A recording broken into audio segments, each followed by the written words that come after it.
The 18-year-old collapsed on the hospital bench, his surgical knee bleeding through dirty bandages. 3 days without food, 3 days without water, 3 days watching 847 people walk past him like he was garbage on the sidewalk. His mother never came. The doctors never stopped. The cops drove by 6 times and never once asked his name. Then the thunder started. 500 Hell's Angels roared into that parking lot like the wrath of God. These men the world calls monsters, criminals, the scum of society. They did what every doctor, every nurse, every pastor, every cop refused to do. They stopped. They asked, "You hungry, son?" And everything changed. If this story touches your heart, please subscribe to our channel and follow Tyler's journey to the very end. Drop a comment telling us which city you're watching from.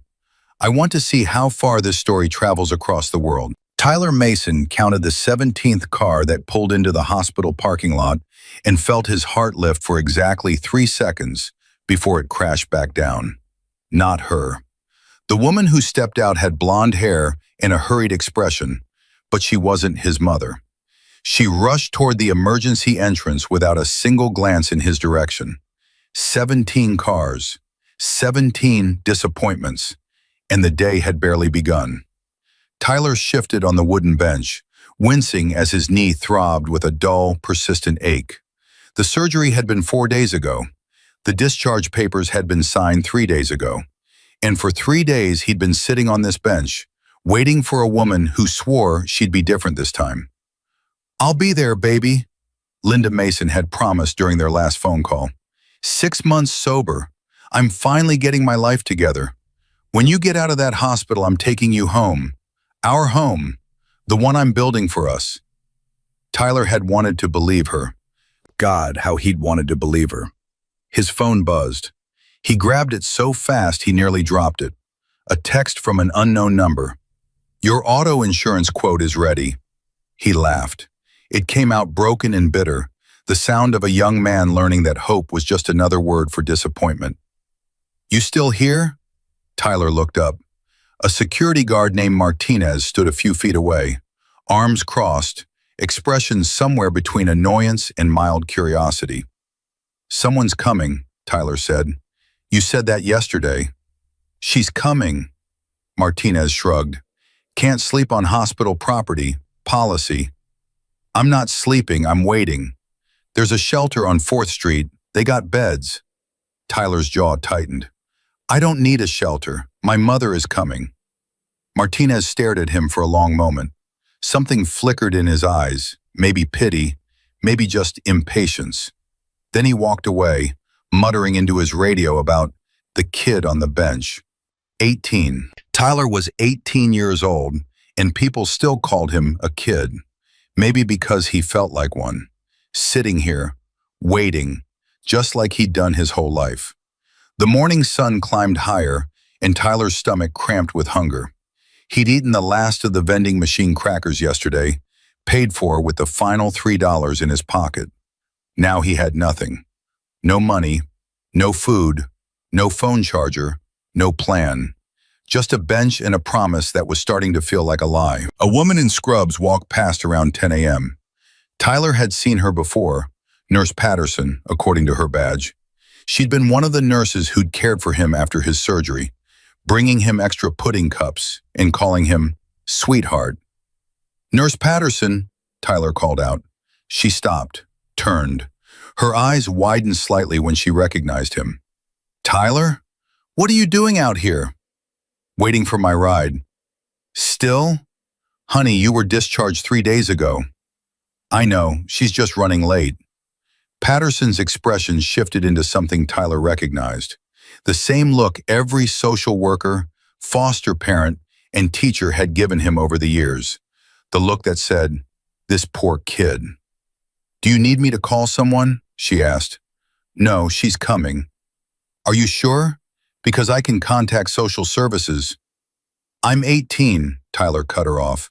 "I aged out. There's no social services for me anymore." Patterson opened her mouth, closed it, opened it again. "Well, Is there anyone else? A friend? A relative? Tyler almost laughed. 14 foster homes in 18 years. No friends that lasted. No relatives that cared.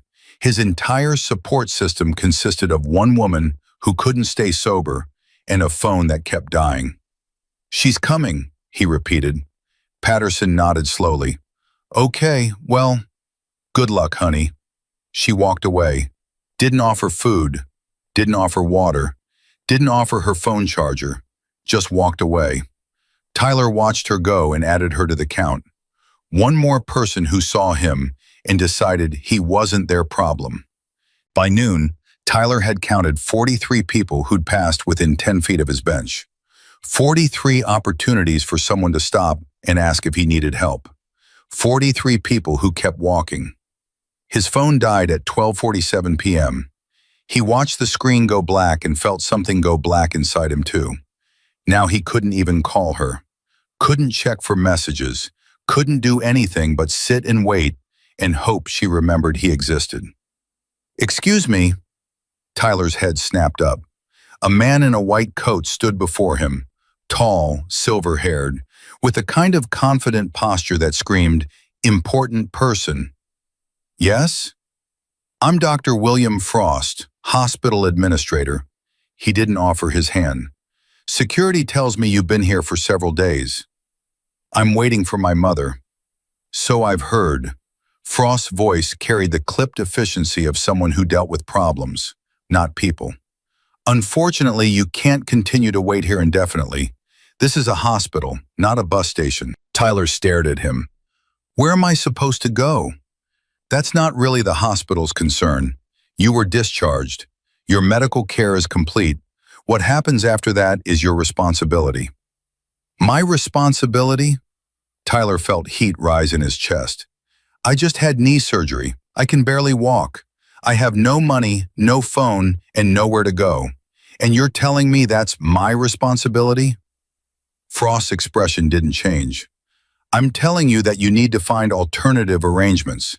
There are shelters in the area. Social services can provide resources. I aged out of the system 3 days ago, on my 18th birthday, in your hospital, alone." Something flickered in Frost's eyes, gone before Tyler could identify it. "I'm sorry to hear that," Frost said, though he didn't sound sorry at all. "But hospital policy is clear. You cannot remain on the premises indefinitely. So what are you going to do? Call the cops? Have them drag away the kid who just had surgery because his mother forgot he existed?" Frost straightened his tie. "I'm sure it won't come to that. I'm simply asking you to make other arrangements. And I'm telling you I don't have any other arrangements. My mother said she'd be here. I'm waiting for my mother." They stared at each other. Two men on opposite sides of an invisible line, one with power, one with nothing. Frost looked away first. "I'll give you until tomorrow morning," he said quietly. "After that, I'll have no choice but to involve security." He walked away. Tyler watched him go, adding another name to the list of people who'd chosen to look away. The afternoon crawled by like something wounded. Tyler's hunger had evolved from cramping to a hollow ache that made it hard to think. His lips cracked from dehydration. His knee throbbed with every heartbeat. And still, he waited. A police cruiser rolled through the parking lot around 3 p.m. Tyler watched it approach, watched it slow, watched the officer inside, a young guy with a buzz cut and mirrored sunglasses, looked directly at him. Their eyes met. The cruiser kept moving. Tyler almost called out, almost raised his hand, almost asked for help. But he'd learned long ago that asking for help only led to disappointment. So he sat still and watched the cruiser disappear around the corner. 20 minutes later, it came back. Same officer, same slow drive through the lot, same direct look at Tyler, same decision to keep moving. "Coward," Tyler whispered, but he wasn't sure if he meant the cop or himself. The sun began its descent toward the mountains, painting the sky in shades of orange and pink that Tyler was too exhausted to appreciate. His thoughts had gone fuzzy, drifting between memories and dreams, and the gnawing emptiness in his stomach. He thought about his mother. Linda Mason had been 17 when she had him, a kid having a kid. By the time Tyler was 4, she'd discovered meth. By the time he was 6, he was in his first foster home. By the time he was 10, he'd stopped counting the homes and started counting the promises. "I'll get clean, baby. I'll come back for you. This time will be different." 14 homes, 18 years, 100 broken promises, and still some stupid part of him kept believing. Tyler pulled his knees to his chest, carefully because of the surgery, and wrapped his arms around them. He was 18 years old, legally an adult, too old for foster care, too young to know how to survive alone. The system had raised him, sort of, shuffled him from house to house, school to school, caseworker to caseworker. And then, on his 18th birthday, it had spit him out like a piece of chewed gum and said, "Good luck. Happy birthday, Tyler Mason. You're on your own now." Night fell, and with it came the cold. Arizona desert nights could drop 30 degrees from daytime highs, and Tyler felt every single degree. His thin hospital discharge clothes, sweatpants and a t-shirt, offered no protection against the chill that seeped into his bones. He curled up on the bench, using his duffel bag as a pillow. Everything he owned was in that bag. 2 changes of clothes, a toothbrush, a phone charger that was useless without a working phone, and a photograph of his mother from 15 years ago, back when she still smiled without the desperation. "She's coming," Tyler whispered to himself. "She promised." The words sounded hollow even to his own ears. Somewhere in the distance, a car alarm went off. Then silence. Then the soft footsteps of a security guard making rounds. Tyler pretended to be asleep. It was easier than explaining, again, why he was still here. The footsteps paused near his bench. "Kid's still here," a voice muttered into a radio. Static. Then, "Leave him," Frost said tomorrow. The footsteps moved on. Tyler opened his eyes and stared at the stars. 14 foster homes had taught him many things. How to pack quickly, how to make himself small and invisible, how to pretend he didn't care when another family gave up on him. But no one had taught him how to survive being completely, utterly alone. Day 2 began with a kick. Not a hard kick, more of a nudge, really, but enough to jolt Tyler awake with his heart pounding. "Hey, kid, wake up." Tyler blinked against the morning sun. A different security guard stood over him, older, meaner looking. "Yeah? You can't sleep here." "I wasn't sleeping, I was resting my eyes." "Don't get smart with me." Tyler sat up slowly, every muscle in his body screaming in protest. His knee felt like someone had driven a nail through it. "I'm waiting for my mother," he said, because it was the only thing he knew how to say anymore. "Well, wait somewhere else. She's supposed to pick me up here, at the hospital. This is where she's coming." The guard crossed his arms. "You got ID?" Tyler pulled out his wallet, empty except for his driver's license and a useless debit card with a 0 balance. He handed over the license. The guard studied it. "Tyler Mason, 18 years old. This address current?" "I don't have a current address." "What do you mean you don't have?" "I mean, I don't have a current address. I aged out of foster care. My last placement ended 3 days ago. My mother was supposed to pick me up, but she hasn't showed up yet." The guard's expression shifted slightly. Not quite sympathy, but something close. "Look, kid, I feel for you, I do. But I got a job to keep. If my supervisor sees you here again, then what? You'll arrest me for sitting on a bench?" "Don't push me." "I'm not pushing anyone. I'm waiting, that's all I'm doing. Waiting for someone who said she'd be here." They stared at each other. The guard looked away first. "I'm going to walk back this way in an hour," he said. "If you're still here, I'm calling the cops. Do what you have to do." The guard walked away, shaking his head. Tyler watched him go, then checked the parking lot entrance for the 1,000th time. Still no sign of her. An hour passed. The guard came back. He looked at Tyler. Tyler looked at him, and something unspoken passed between them. The guard kept walking. Tyler slumped back on the bench, relief and despair wrestling in his chest. He'd bought himself more time. But time for what? More waiting? More hoping? More slowly starving while the world walked past? His stomach twisted with hunger. He couldn't remember the last time he'd felt this empty. No, that was a lie. He could remember. He'd been 7. His mother had locked herself in the bedroom for 3 days with her boyfriend, doing things Tyler hadn't understood at the time. He'd eaten everything in the refrigerator by the end of day 1. By day 3, he'd been eating ketchup packets and stale cereal dust. That was when CPS had come the first time. Tyler pressed his hand against his stomach and willed the memories away. He was 18 now, too old for CPS, too old for anyone to save. The church across the street caught his attention around noon. Flagstaff Community Church, big white building with a big white steeple and a parking lot full of nice cars. Wednesday afternoon, which meant, Tyler remembered from one of his foster homes, there was probably some kind of midweek service happening. He watched people file in, well-dressed people, clean people, people who looked like they had homes and families and reasons to smile. Maybe they'd help. Tyler stood slowly, testing his knee. It held his weight, barely. He limped across the street, moving carefully between parked cars, and made his way to the church's front entrance. The door opened before he got there. A man stepped out, middle-aged, wearing a suit that probably cost more than everything Tyler owned combined. "Excuse me," Tyler said. "I was wondering if—" The man's eyes flicked over Tyler's wrinkled clothes, dirty hair, and desperate expression.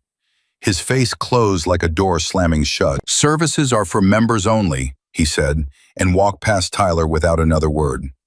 Tyler stood there, frozen, feeling the words land like blows. Members only. He turned back toward the hospital, made it halfway across the street before his knee buckled and sent him stumbling. A car honked. Tyler scrambled out of the way, heart pounding, and collapsed against a light pole. "You okay?" A woman's voice. Tyler looked up to find an elderly lady watching him from the church steps. She had white hair and kind eyes and reminded him of a foster grandmother he'd had for 3 months when he was 9. "I'm fine," Tyler said automatically. "You don't look fine." She walked toward him, moving carefully in her sensible shoes.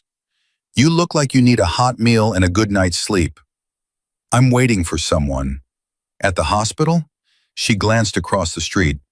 "How long have you been waiting?" 2 days. Her eyes widened. 2 days? Honey, have you eaten anything?"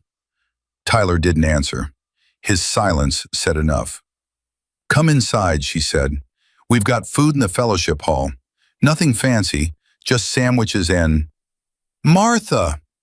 A man appeared at the church entrance, younger, harder, wearing the kind of expression that said he was in charge and didn't appreciate interference. "Martha, what are you doing?" "This young man needs help, Pastor." The man, pastor apparently, walked down the steps with practiced authority. He looked at Tyler the same way the other man had, the same assessment, the same judgment. "We can't help everyone who wanders in off the street," the pastor said, not unkindly but not warmly either. "There are proper channels for that, shelters, social services." "He's been waiting outside the hospital for 2 days, Martha said. "He hasn't eaten. And I'm sure there's a reason for that." The pastor's eyes hadn't left Tyler's face. "Are you on drugs, son?" Tyler felt something crack inside him. "No." "Have you been drinking?" "No." "Do you have any family?" "My mother was supposed to pick me up, but she didn't." It wasn't a question. Tyler didn't answer. The pastor nodded slowly, as if Tyler's silence confirmed whatever story he'd already told himself. "I'm sorry, son, but we can't take responsibility for—" "I didn't ask you to take responsibility." Tyler's voice came out harder than he intended. "I asked for something to eat, that's all, just food. Isn't that what churches are supposed to do?" The pastor's face tightened. Don't lecture me about what churches are supposed to do. Then give me a sandwich and I'll leave. Silence. The pastor and Martha exchanged a look. Then the pastor pulled out his wallet, extracted a $20 bill, and held it out to Tyler. "There's a McDonald's 2 blocks down," he said. "Get yourself something to eat. And please, don't come back." Tyler stared at the bill. $20. The price of making him someone else's problem. He took it. What choice did he have? "Thank you," he said, and the words tasted like poison. He turned and limped back across the street, back to his bench, back to his spot in front of the hospital, where his mother was definitely, absolutely, certainly going to show up any minute now. Behind him, he heard Martha say, "James, that boy needed more than $20. And the pastor replied, "That boy needed to learn that the world doesn't owe him anything." Tyler pretended he didn't hear. He made the $20 last. $5 for a burger and fries that night. $5 for breakfast the next morning. He'd save the rest for as long as he could, rationing hope the way he rationed money. Day 3 dawned gray and overcast, matching Tyler's mood perfectly. His knee had swollen overnight, angry red and hot to the touch. He probably needed to see a doctor, which was ironic, given that he was sitting outside a hospital, but he knew what would happen if he went inside. They'd treat him, they'd discharge him, they'd tell him to leave. Better to stay on the bench. At least here he could watch for her car. Dr. Frost appeared at 9 a.m. He walked past Tyler without looking, entered the hospital, and disappeared inside. Tyler didn't bother calling out. What was the point? Officer Buzzcut drove through the parking lot at 10:15, then again at 11:30, then again at 1 o'clock. Each time he slowed, each time he looked, each time he kept driving. Tyler started to wonder if he'd become a game. See the abandoned kid on the bench. 2 points if you can ignore him. The rumbling started around 3 p.m. Tyler heard it before he saw it. A low, distant sound that vibrated through the ground and up through the bench and into his bones. It sounded like thunder, but the sky was clear. He sat up straighter, confusion cutting through the fog of exhaustion and hunger. The sound grew louder and louder and louder. Then he saw them. Motorcycles, dozens of them, hundreds of them, pouring down the main road like a river of chrome and leather, their engines roaring in a symphony of controlled chaos. Tyler watched, transfixed, as they turned into the hospital parking lot. One after another, an endless stream of machines and riders that seemed to go on forever. They wore leather vests with patches. Their faces were weathered and hard. Their arms bore tattoos that told stories Tyler couldn't read. And on the back of their vests, in letters that seemed to burn against the black leather, Hell's Angels. Tyler's heart began to pound. Everyone knew who the Hell's Angels were. Even a kid who'd spent his life bouncing between foster homes knew about the outlaw motorcycle club that inspired equal parts fear and fascination. These weren't the weekend warriors Tyler had seen on TV, the accountants and lawyers who bought Harleys and played pretend. These were the real thing, the ones people crossed the street to avoid, the ones mothers warned their children about, and they were parking their bikes in a semicircle around Tyler's bench. He tried to stand. His knee buckled. He fell back onto the bench, trapped. The engines cut off. Silence fell over the parking lot, sudden and absolute, more jarring than the thunder had been. 500 men and women sat motionless on their motorcycles, watching, waiting, their eyes fixed on something Tyler couldn't see. Then, from the center of the formation, one man dismounted. He was tall, maybe 6'3", broad shoulders, gray beard, and eyes that looked like they'd seen everything the world had to offer and hadn't been impressed by any of it. His leather vest bore more patches than Tyler could count, but the one that stood out was the one over his heart. President. The man walked toward Tyler with slow, deliberate steps. His boots crunched against the asphalt, each footfall echoing in the unnatural silence. Tyler couldn't move, couldn't speak, could barely breathe. The man stopped 3 feet from the bench. His eyes, gray, cold, ancient, studied Tyler with an intensity that made him want to look away. "You got somewhere to be, son?" The voice was gravel and smoke and something Tyler couldn't identify. It wasn't threatening exactly, but it wasn't gentle either. "I'm waiting for someone," Tyler managed. "Who?" "My mother." "How long you been waiting?" 3 days. Something flickered in those gray eyes, something that looked almost like pain. 3 days, the man repeated. "And in 3 days, how many people stopped to ask if you needed help?" Tyler thought about the doctors, the nurses, the security guards, the cops, the pastor, all the people who'd seen him, and decided he wasn't their problem. "You're the first." The man nodded slowly. Then he turned to face the 500 bikers still sitting on their motorcycles and raised his voice loud enough for everyone to hear. "This kid's been sitting here for 3 days. 3 days. And not one person in this whole damn town had the decency to stop and ask his name." He turned back to Tyler. "What's your name, son?" "Tyler. Tyler Mason."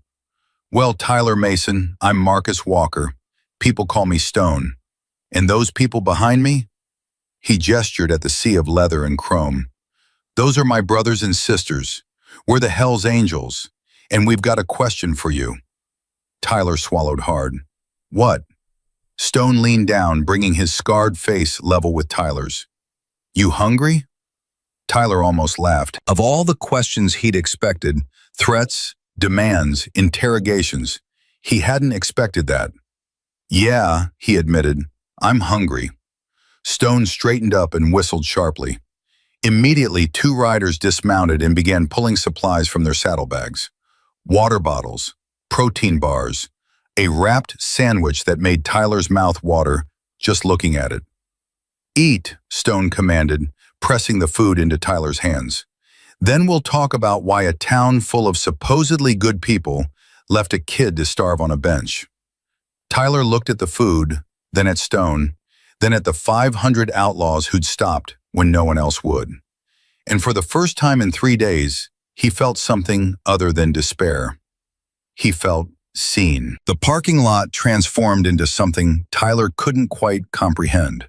500 Hells Angels dismounted their bikes and spread out across the asphalt like an occupying army.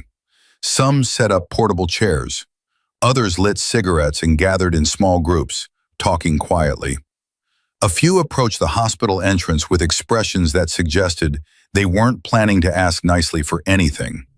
Tyler ate the sandwich Stone had given him, roast beef and cheese, the best thing he'd ever tasted, while watching the chaos unfold around him. A woman with silver-streaked hair and a leather vest that read Mama Ray knelt beside his bench and started examining his knee. "When's the last time you changed this bandage?" she demanded. I don't have any bandages." "Didn't the hospital give you supplies when they discharged you?" "They gave me papers, instructions, said to come back if it got infected." "And you've been sitting out here for 3 days with an open surgical wound." Mama Ray's voice could have stripped paint off a wall. "Stone, get me the medical kit." "Yes, ma'am," Stone replied, and Tyler watched in amazement as the president of the Hells Angels jumped to obey this woman's orders. "Hold still," Mama Ray told Tyler. "This is going to sting, but that's better than losing your leg to sepsis." She worked quickly and efficiently, cleaning the wound, applying antibiotic ointment, and wrapping fresh bandages around Tyler's knee. Her hands were rough but gentle.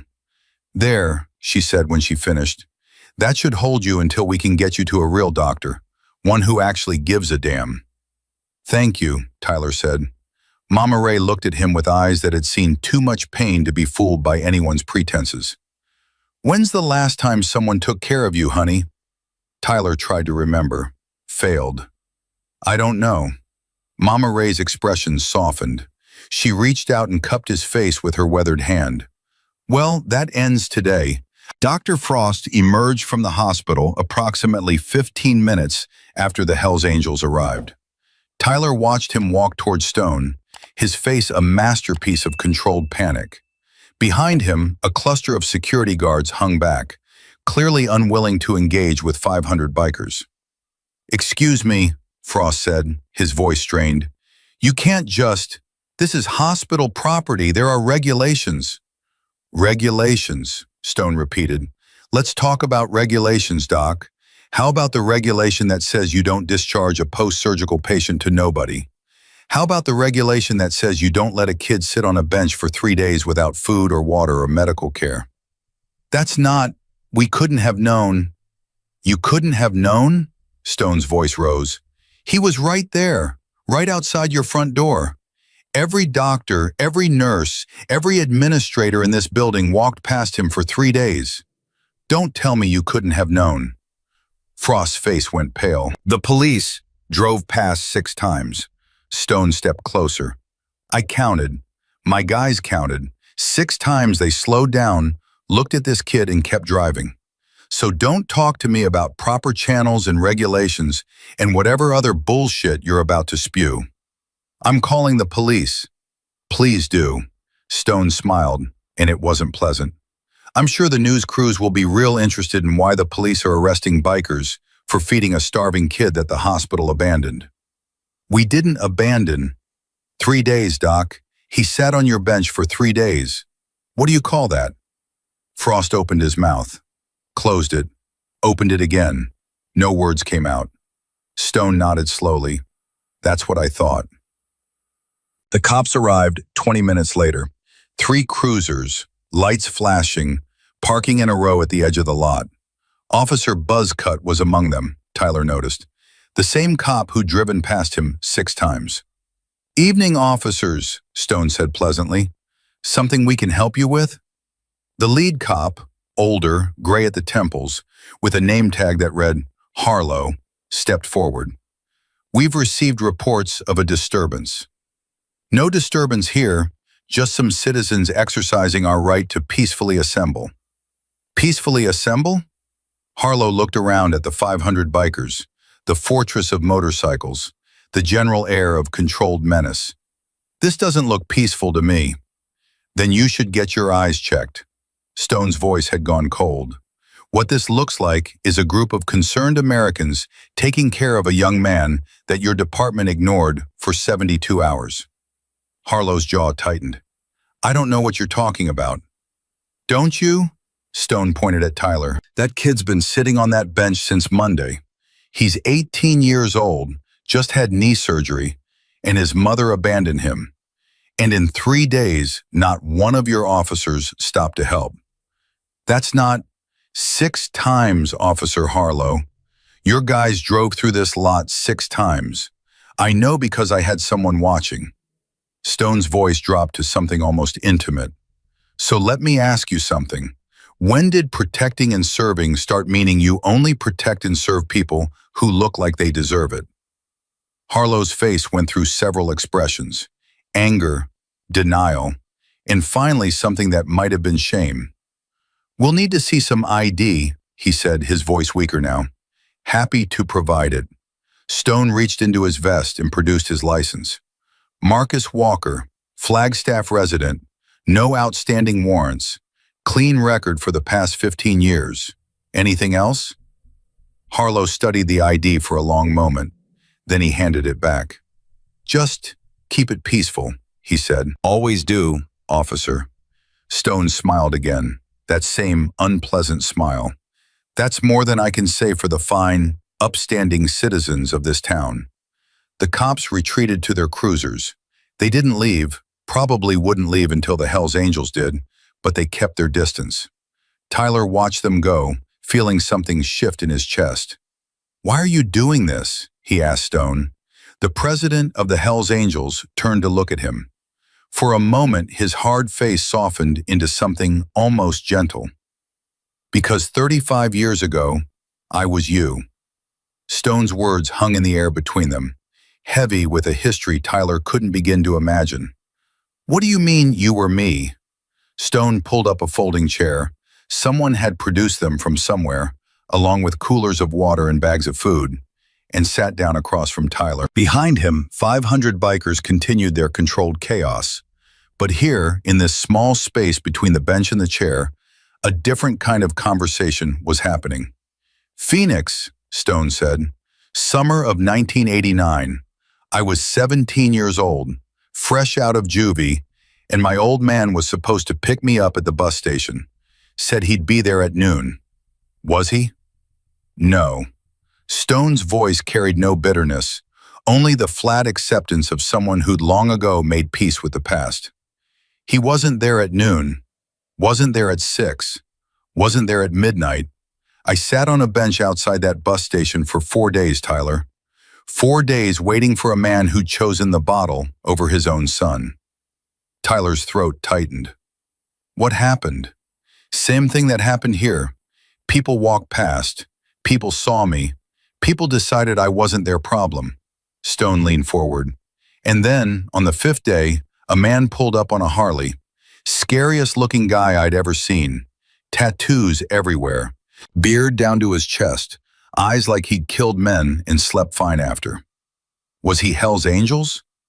"President of the Phoenix chapter. Man named Robert Ghost Williams." Stone's face softened at the memory. "He didn't ask what I'd done to end up there. Didn't ask if I deserved help. Just looked at me and said, 'You hungry, kid?' Same words I said to you." Tyler stared at his hands, processing this. "And that's why you stopped? Because someone stopped for you?" "That's how it works," Stone said simply. "Someone shows you that humanity isn't dead, that not everyone walks past.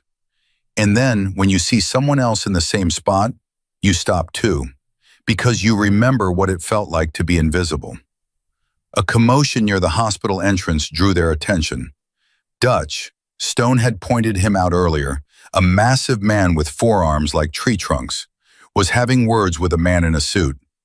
"That's the hospital administrator," Tyler said. "Dr. Frost."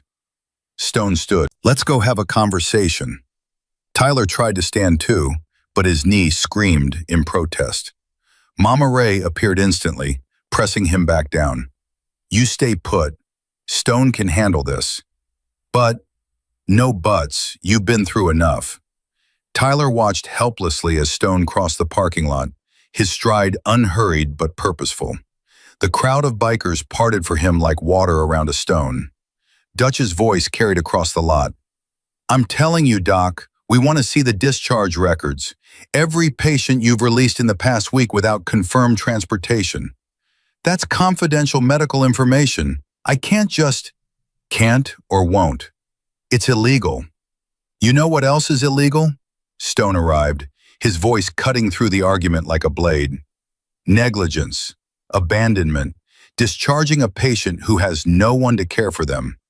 Frost sputtered. "We followed protocol. Your protocol left an 18-year-old sitting on a bench for 3 days with an infected surgical wound and nothing to eat." Stone stepped closer. "So here's what's going to happen. You're going to review your discharge procedures. You're going to create new policies to prevent this from ever happening again. And you're going to do it publicly with news cameras watching. You can't force me to." "I'm not forcing anything."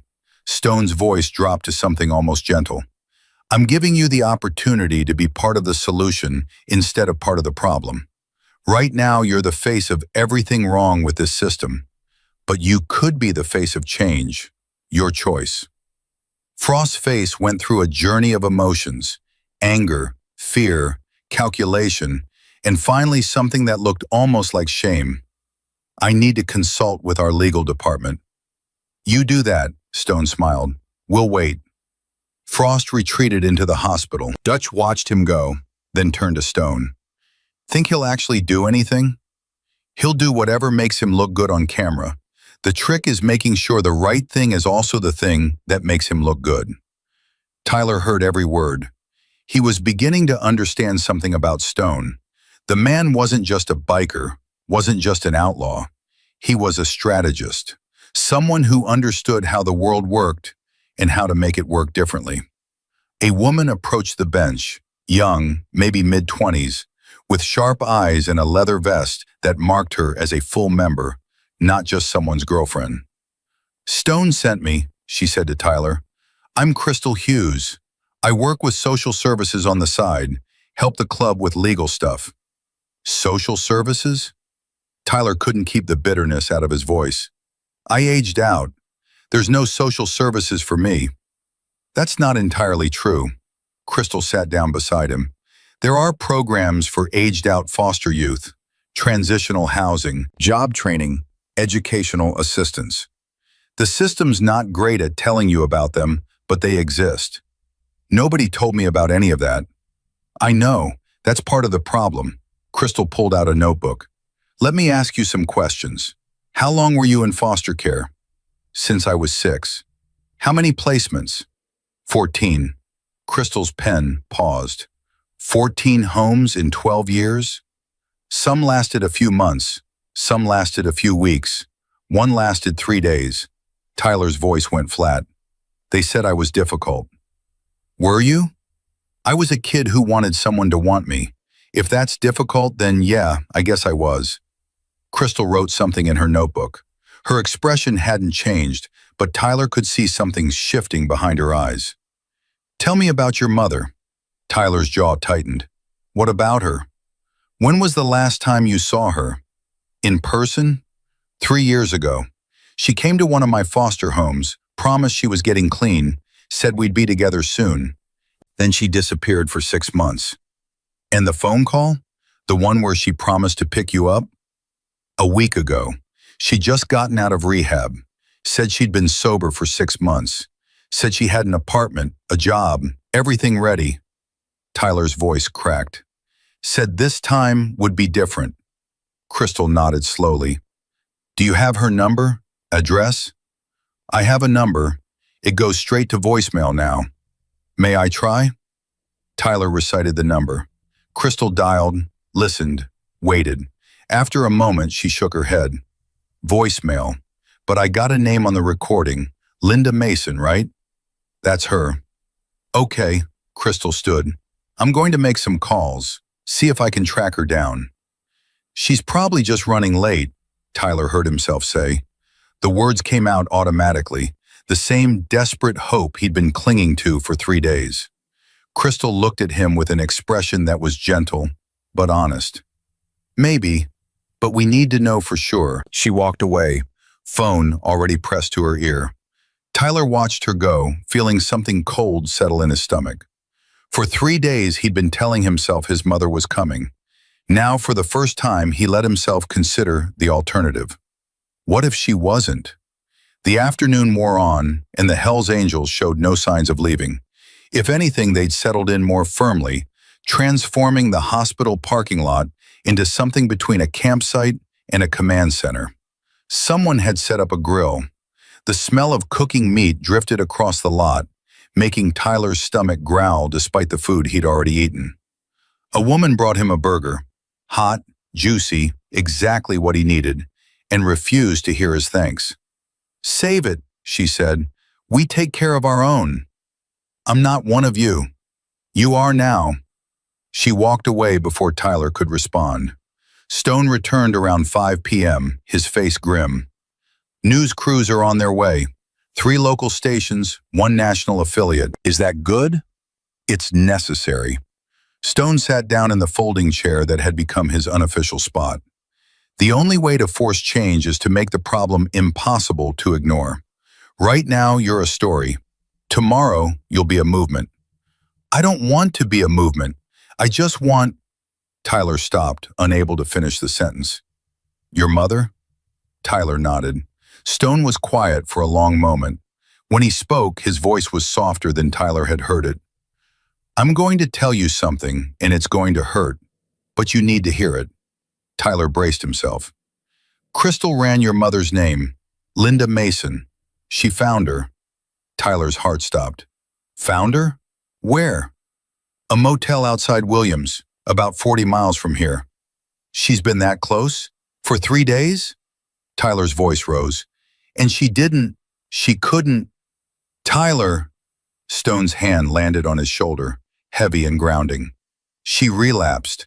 The night before she was supposed to pick you up, Crystal found track marks, paraphernalia, the whole 9 yards. The words hit Tyler like physical blows. He'd known. Somewhere deep inside, he'd always known. But hearing it confirmed, hearing that his mother had chosen drugs over him again, was different from suspecting. Is she okay? Stone's eyebrows rose. She abandoned you for 3 days and your first question is whether she's okay? She's still my mother. Stone studied him with something that might have been respect. She's alive. High, but alive. Crystal's arranging for someone to take her to a treatment facility. Against her will? She's in no state to make decisions. If she refuses treatment when she's sober, that's her choice. But right now she needs help, whether she wants it or not. Tyler processed this. His mother was 40 miles away, had been there the whole time he sat on this bench, starving and alone. She'd chosen a needle over her own son. Again. I should hate her, Tyler said quietly. Do you? I don't know, his voice broke. I've been trying to hate her my whole life. It would be easier if I could. Stone squeezed his shoulder. The fact that you can't is what makes you different from her. She chose drugs over love. You're choosing love over hate. That's strength, Tyler. Don't let anyone tell you different. Tyler wiped his eyes, embarrassed by the tears he couldn't control. What happens now? Now? Stone stood. Now we make sure no one else has to sit on a bench for 3 days wondering if they matter. The news crews arrived at 6 p.m. 3 vans with satellite dishes, cameras, reporters with perfect hair and practiced smiles. They'd come expecting a story about outlaw bikers causing trouble. What they got was something very different. Stone stood before the cameras with Tyler beside him. The young man had insisted on being present, had refused to hide in the background of his own story. My name is Marcus Walker. I'm the president of the Flagstaff chapter of the Hells Angels. 3 days ago, my club rode into this parking lot and found something that made every one of us sick. He gestured toward the bench. That's where Tyler Mason sat. For 3 days, 18 years old, just out of surgery, waiting for a mother who never came. And in 3 days, not one person, not the doctors, not the nurses, not the security guards, not the police, not one person stopped to ask if he needed help. The cameras swung toward Tyler. He fought the urge to look away.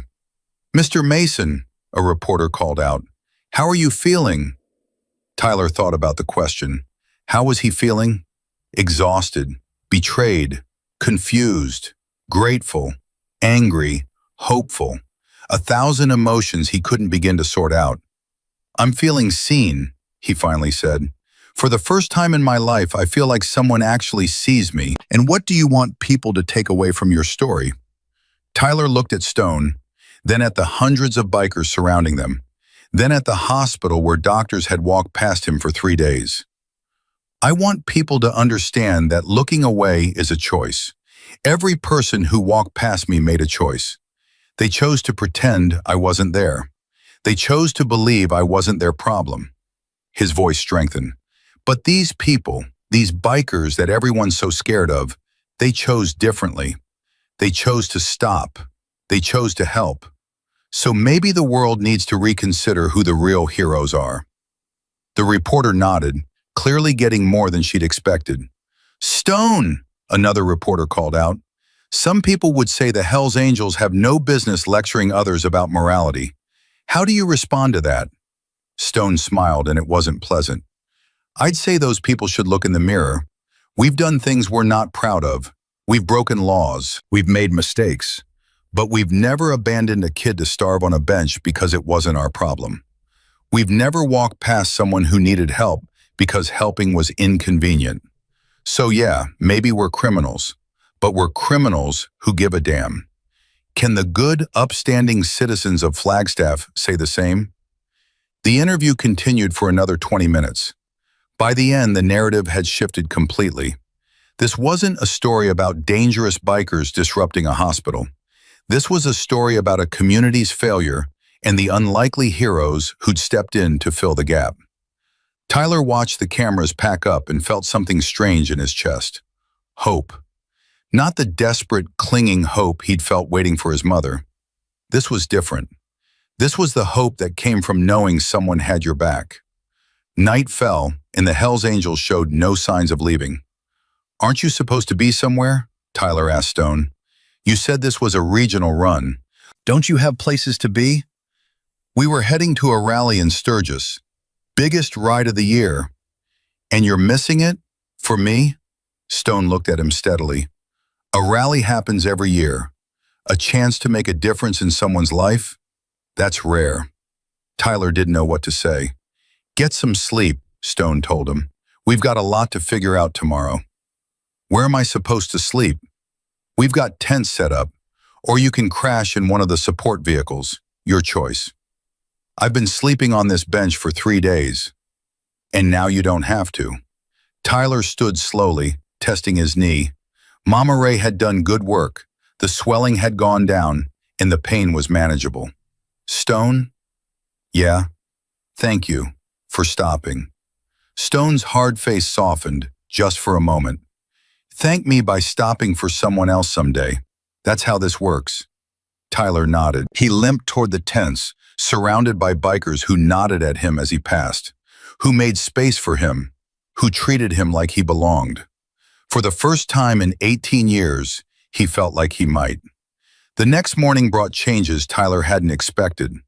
Dr. Frost emerged at 8 a.m. with a woman in a suit beside him, hospital legal counsel, Tyler guessed, and a stack of papers in his hands.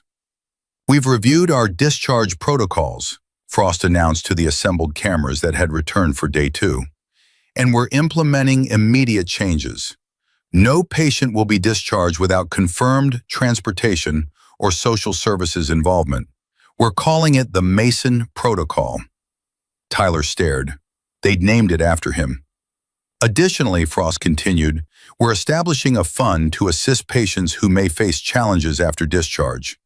And we're working with local social services to ensure that no one falls through the cracks the way Tyler did." The reporters ate it up. Questions flew. Cameras flashed. Frost was positioning himself as a reformer, someone who'd recognized a problem and moved to fix it. Tyler knew the truth.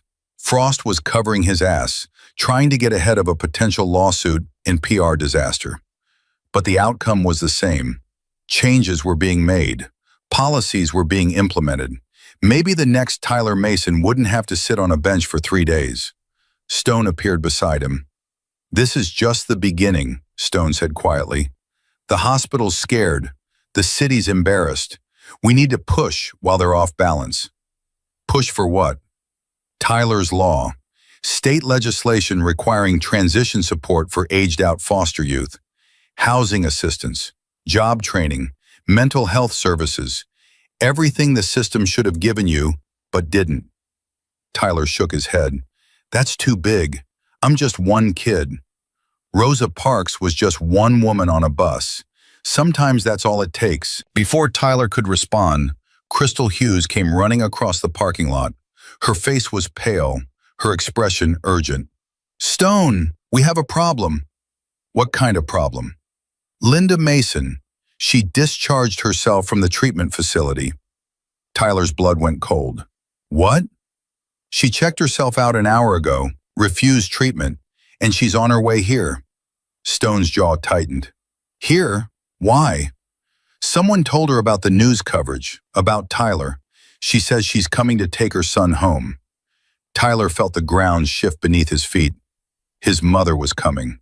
After 3 days of silence, after choosing drugs over him, after everything, she was coming to claim him like a piece of lost luggage.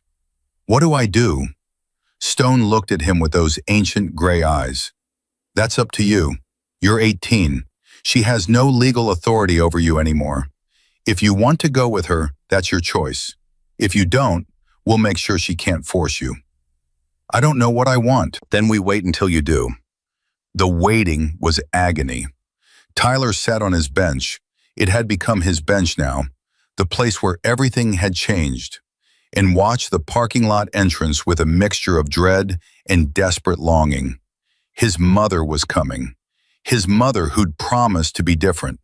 His mother who'd relapsed the night before she was supposed to pick him up. His mother who'd left him to starve while she got high 40 miles away. Part of him wanted to run, to climb on the back of Stone's bike and ride away before she could hurt him again. Part of him wanted to hug her, to tell her it was okay, to hear her say she was sorry and believe it, really believe it, the way he'd believed 1,000 times before. Part of him wanted to scream at her, to make her understand what she'd done, what she'd always done, how she'd destroyed something inside him that he wasn't sure could ever be repaired.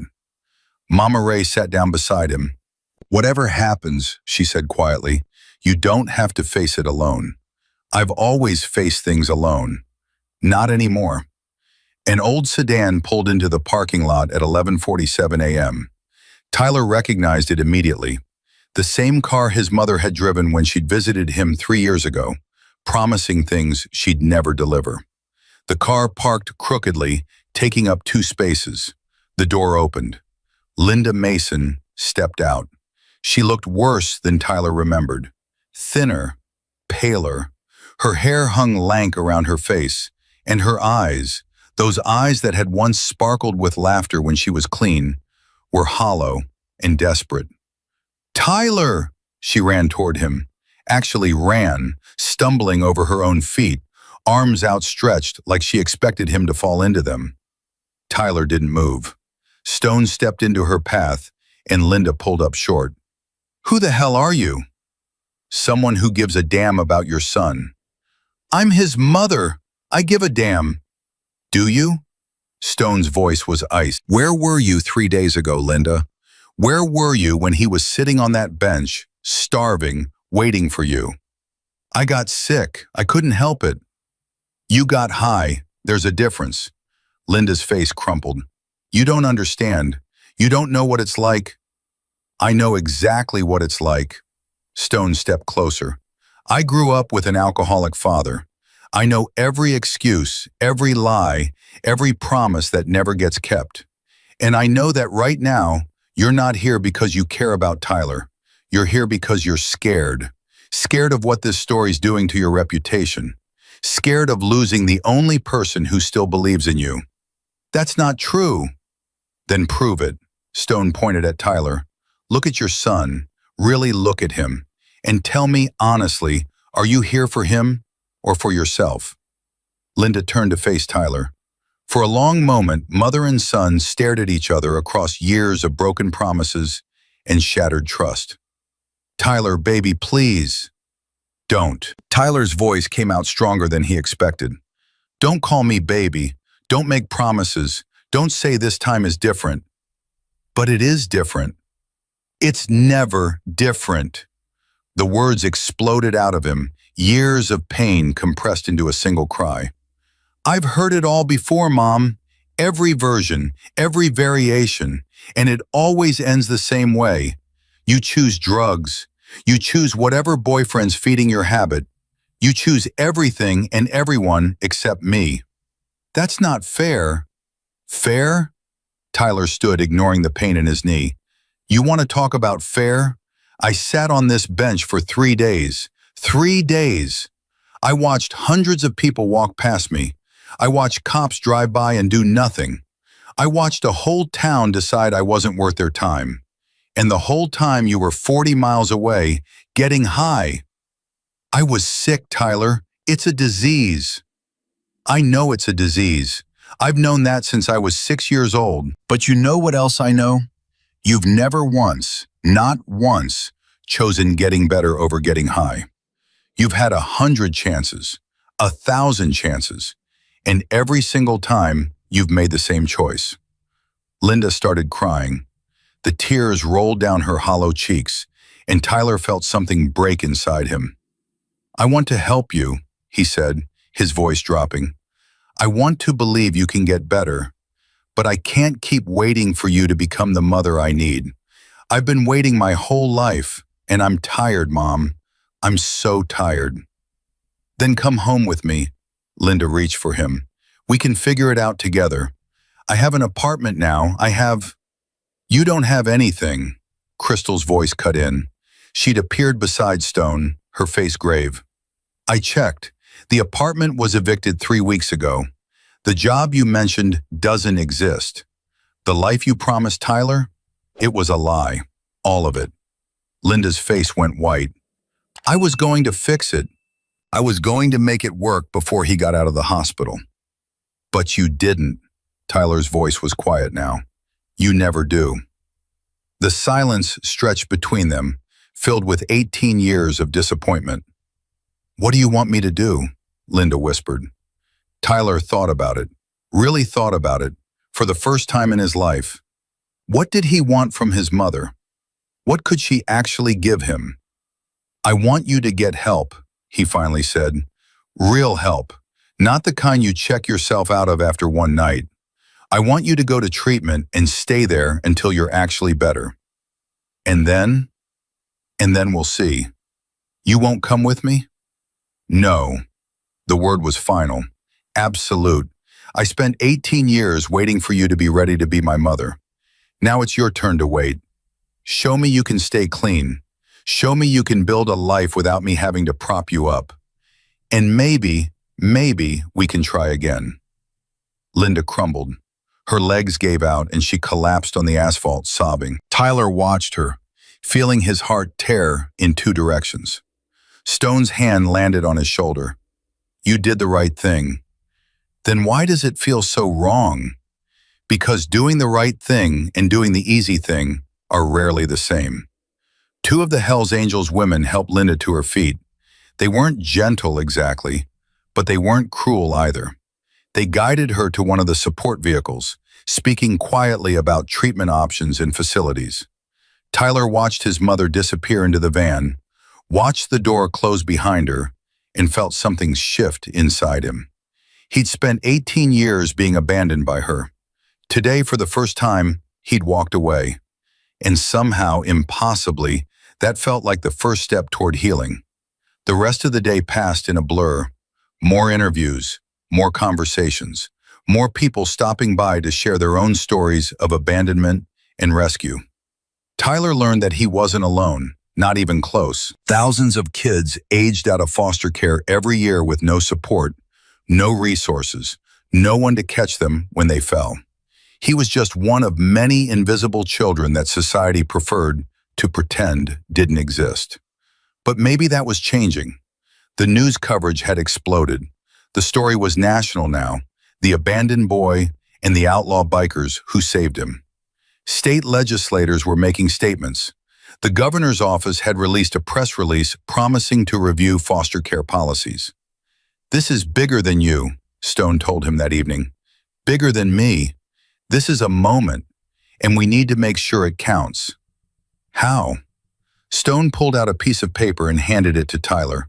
State Capitol. Tomorrow, they want you to testify. Tyler stared at the paper, his hands shaking. I can't speak in front of politicians. I'm nobody. You're exactly who they need to hear from. Stone's voice was firm. The kid who fell through every crack in the system and somehow survived. The kid who sat on a bench for 3 days and watched the whole world walk past. If you want to make sure this never happens to anyone else, this is how. Tyler looked at the paper, then at Stone, then at the 500 bikers who'd become his family in less than a week. Okay, he said, I'll do it. Stone nodded. Something that might have been pride flickered in his ancient eyes. Get some sleep. Tomorrow, we ride to Phoenix. That night, Tyler lay in his tent, listening to the sounds of the camp around him. Laughter, music, the rumble of engines being tuned, the voices of people who'd chosen to stop for him when no one else would. He thought about his mother, somewhere in a treatment facility, facing her demons.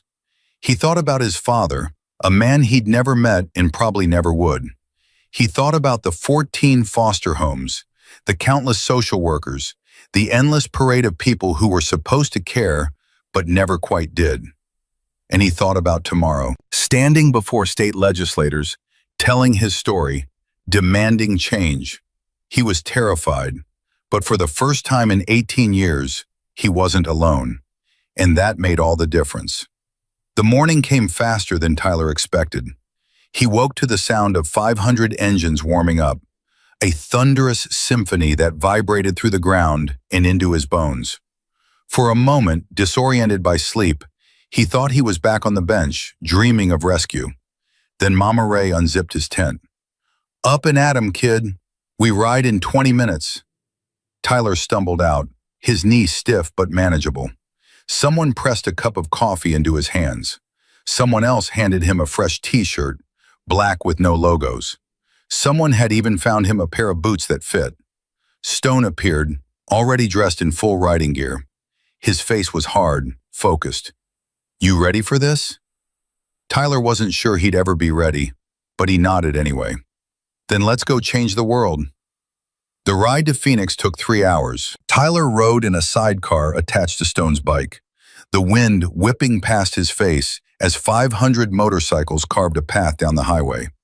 Cars pulled over to let them pass. Drivers stared. Children in back seats pressed their faces to windows, pointing and waving. Tyler waved back. Somewhere around hour 2, Dutch pulled alongside them, shouting over the engine noise. "We got a problem!" Stone gestured toward an upcoming rest stop. The formation pulled off the highway in a coordinated wave, engines cutting to silence one by one. "What is it?" Stone demanded. Dutch held up his phone. "Linda checked herself out again. Left the facility an hour ago." Tyler's stomach dropped. "Again? Where is she going?" "Phoenix." Dutch's face was grim. "Someone told her about the testimony. She's planning to show up." Stone's jaw tightened. "To do what?" "Don't know, but she's been posting on social media, calling us kidnappers, saying we brainwashed her son." Tyler grabbed the phone and scrolled to his mother's posts. The words blurred together, but the message was clear. Linda Mason was positioning herself as the victim. Her son had been stolen by dangerous bikers. She was fighting to get him back. "This is insane," Tyler said. "She abandoned me. She chose drugs over me. And now she's making herself the hero?" "That's what addicts do." Stone's voice was flat. "They rewrite history to avoid accountability. Right now, in her mind, everything that happened is someone else's fault." "What do we do?" Stone took the phone back and handed it to Dutch. "We stick to the plan. Tyler testifies, we tell the truth, and we let the world decide who to believe." "What if they believe her?" Stone looked at him with those ancient gray eyes. "Then we keep fighting until they don't." The state capitol building loomed ahead as the formation rolled into Phoenix. Tyler had never seen anything like it. Not the building itself, but the crowd gathered outside. Hundreds of people, maybe thousands, holding signs and chanting. Some supported Tyler, some supported Linda, some just wanted to see the spectacle. News vans lined the streets. Helicopters circled overhead. Police barricades kept the opposing groups separated. "This is bigger than I thought," Tyler said. "This is exactly as big as it needed to be." Stone guided the bike toward a reserved parking area. Change doesn't happen quietly. It happens when enough people are watching that the ones in power can't pretend nothing's wrong. They dismounted, and Tyler found himself immediately surrounded by Hell's Angels. Not aggressively, but protectively. A wall of leather and muscle between him and the chaos of the crowd. Crystal appeared at his side. "We've got 30 minutes before your testimony. The committee's ready for you." "Is my mother here?" Crystal hesitated. "She's inside. Made a scene at the entrance. They let her in to avoid a bigger spectacle." Tyler closed his eyes. Of course she was here. Linda Mason had never missed an opportunity to make everything about herself. "I can handle it." "Are you sure? Because if you need more time..." "I've had 18 years of time." Tyler opened his eyes. "Let's get this over with." The walk to the hearing room felt like a mile. Tyler passed through metal detectors, showed identification, answered questions from security guards who looked at him like he was either a victim or a threat, and they couldn't decide which. The Hells Angels couldn't accompany him inside. Only Stone, Crystal, and 2 others had been granted access. The hallways were cold and sterile. Government buildings always felt the same to Tyler, like places where humanity went to be processed. "You okay?" Stone asked quietly. "No." "Good. If you were okay, I'd be worried." They reached the hearing room doors. A young aide met them, clipboard in hand. "Mr. Mason, you're up in 10 minutes. Senator Williams will introduce you. Then you'll have 15 minutes to deliver your testimony. After that, the committee will ask questions." "How long will questions last?" "Depends on how interested they are." The aide glanced at Stone. "Given the circumstances, I'd expect at least an hour." Tyler's legs felt weak. An hour of questions from politicians who probably already had their minds made up. "You've got this," Stone said. "Just tell the truth. That's all you have to do." The doors opened and Tyler stepped inside. The hearing room was packed. Every seat was filled. People lined the walls. Cameras pointed at a long table where a row of politicians sat, their faces arranged in expressions of careful neutrality. And in the front row, her eyes locked on Tyler the moment he entered, sat Linda Mason. She looked worse than she had at the hospital, thinner, wilder. Her hair was unwashed, her clothes wrinkled, but her eyes burned with a desperate intensity that made Tyler's skin crawl. "Baby," she called out. "Tyler, tell them they're lying. Tell them—" "Order." A woman at the center of the committee table, Senator Williams, Tyler assumed, banged a gavel. "Ms. Mason, you will remain silent or you will be removed." Linda slumped back in her seat, glaring at Tyler with an expression that mixed love and betrayal in equal measure. Tyler walked to the witness table and sat down.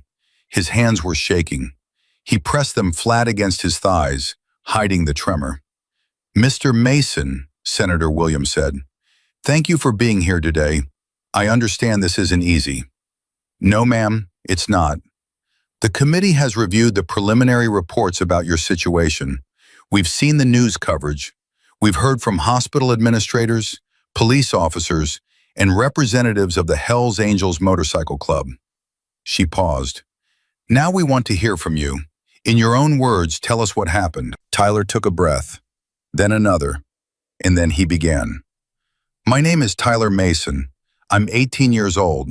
I aged out of the foster care system 8 days ago, and for 3 of those days I sat on a bench outside Veterans Memorial Hospital in Flagstaff, waiting for someone to care that I existed." The room was silent. Tyler could hear his own heartbeat. "I was discharged from the hospital on a Monday afternoon. I just had knee surgery. I couldn't walk without limping, and my mother," he glanced at Linda, saw her flinch, looked away. "My mother had promised to pick me up. She said she'd been sober for 6 months, said she had an apartment ready, said this time would be different." "But it wasn't," Senator Williams said quietly. "It's never different." Tyler's voice cracked. "I've heard those words my whole life. This time will be different. But it never is. She always relapses. She always chooses drugs. And I always end up alone." A murmur rippled through the crowd. Tyler pressed on. "So I sat on that bench, Monday, Tuesday, Wednesday, and in 3 days not one person stopped to help me. Doctors walked past. Nurses walked past. Security guards walked past. Police drove past. A whole town full of supposedly good people saw me sitting there, and every single one of them decided I wasn't their problem." "Until the Hells Angels arrived," Senator Williams said. "Until the Hells Angels arrived." Tyler nodded. 500 of them. They rolled into that parking lot like thunder, and they did what everyone else had failed to do. They stopped. They asked my name. They gave me food and water and medical care. They treated me like a human being. He paused, gathering himself. "I've spent my whole life being told that bikers are dangerous, that they're criminals, that I should be afraid of them. But when I was starving on a bench, it wasn't the criminals who helped me. It was the good people who walked away." Linda shot to her feet. "That's not fair. I was sick. I couldn't help." "Ms. Mason, sit down." Senator Williams's gavel cracked like a gunshot. "One more outburst and I will have you removed." Linda sat, but her eyes never left Tyler's face. Tyler forced himself to continue. I'm not here to attack my mother. I know she has a disease. I know addiction is complicated, but I'm here to tell you that the system failed me. It failed me when I was 6 years old and went into my first foster home. It failed me through 14 placements and 18 years of broken promises. And it failed me on my 18th birthday when it spit me out with nothing. No support, no resources, no one to catch me when I fell. He looked directly at the committee. I'm one of thousands. Every year, kids age out of foster care with nowhere to go. No housing, no job training, no mental health support. We're told we're adults now, and we're expected to figure it out on our own. But how are we supposed to figure it out when no one ever taught us how? Senator Williams leaned forward. What are you asking for, Mr. Mason? I'm asking for what every kid deserves. A fair chance.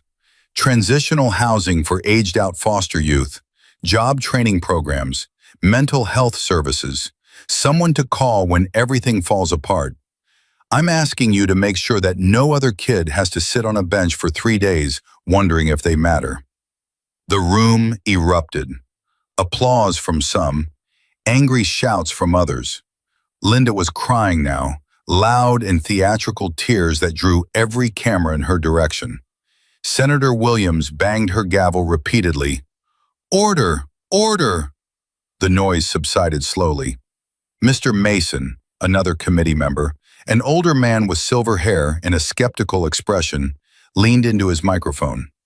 Some have suggested that you were coached by the Hells Angels, that this entire spectacle was staged for publicity. That's ridiculous. Is it? You've been living with known criminals for the past week. How do we know you're not just saying what they told you to say? Tyler felt anger rise in his chest. Senator, with all due respect, I've spent my entire life being told what to say, by foster parents who wanted me to pretend everything was fine, by social workers who needed their paperwork to match their reports, by a system that wanted me to be grateful for whatever scraps I got. So no, I'm not saying what the Hells Angels told me to say. I'm saying what I've wanted to say my whole life, but never had anyone willing to listen. The silver-haired senator sat back, something like respect flickering in his eyes. Fair enough. The questions continued for nearly 2 hours. Tyler answered them all. Some were sympathetic, some were hostile. Some were clearly designed to trip him up, to make him contradict himself, to paint him as a troubled youth who'd fallen in with dangerous people. But Tyler had spent 18 years navigating a system that didn't care about him. Compared to that, a few politicians were easy. Stone sat in the back of the room, silent and watchful. Every time Tyler started to falter, he'd catch Stone's eye and find the strength to continue. Finally, Senator Williams called for a recess. We'll reconvene in 1 hour. Mr. Mason, thank you for your testimony. Tyler stood on shaky legs. His knee was screaming from sitting so long. His throat was raw from talking. But he'd done it. He'd told his truth to the people who had the power to change things. Now it was up to them. The confrontation happened in the hallway. Tyler was heading toward the restroom when Linda stepped out of an alcove, blocking his path. You're destroying me, she hissed. My own son, standing up there, telling the whole world what a terrible mother I am. Tyler stopped.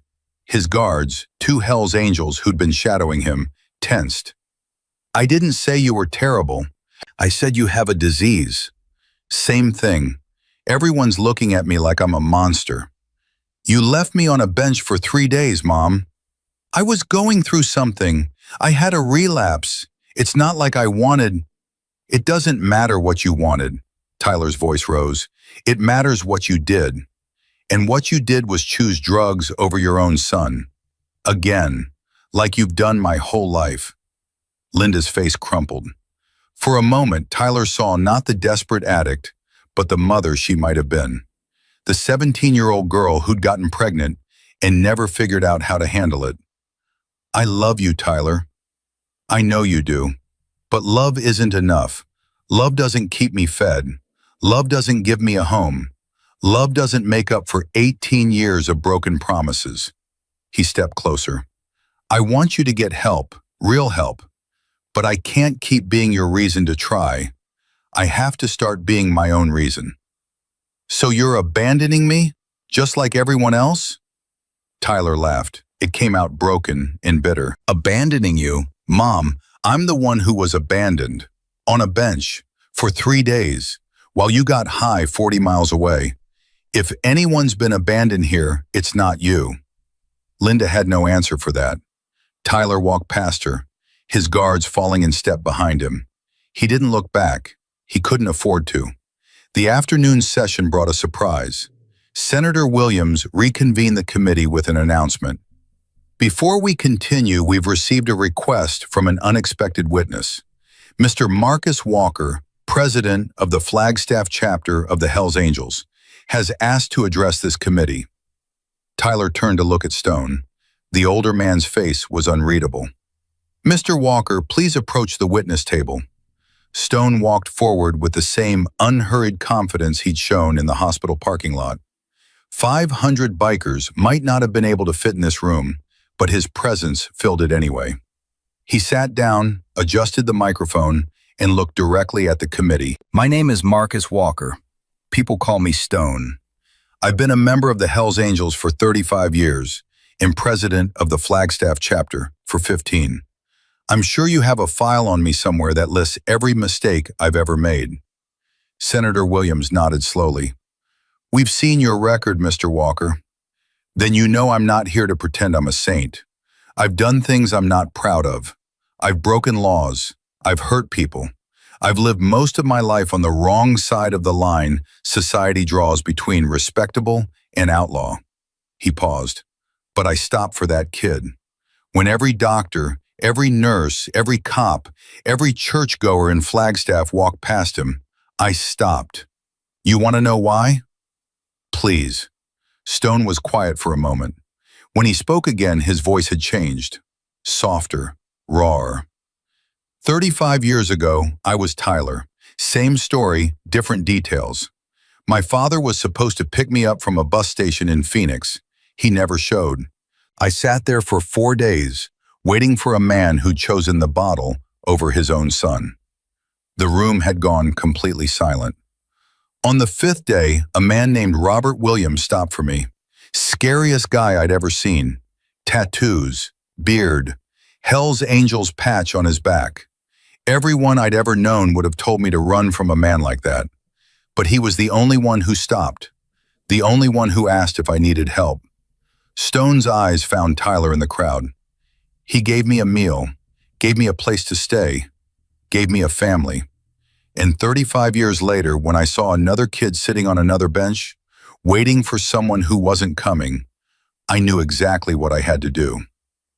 Mr. Walker, the silver-haired senator interrupted, are you suggesting that outlaw motorcycle clubs are the solution to our foster care crisis? I'm suggesting that the people you call outlaws are often the only ones willing to do what needs to be done.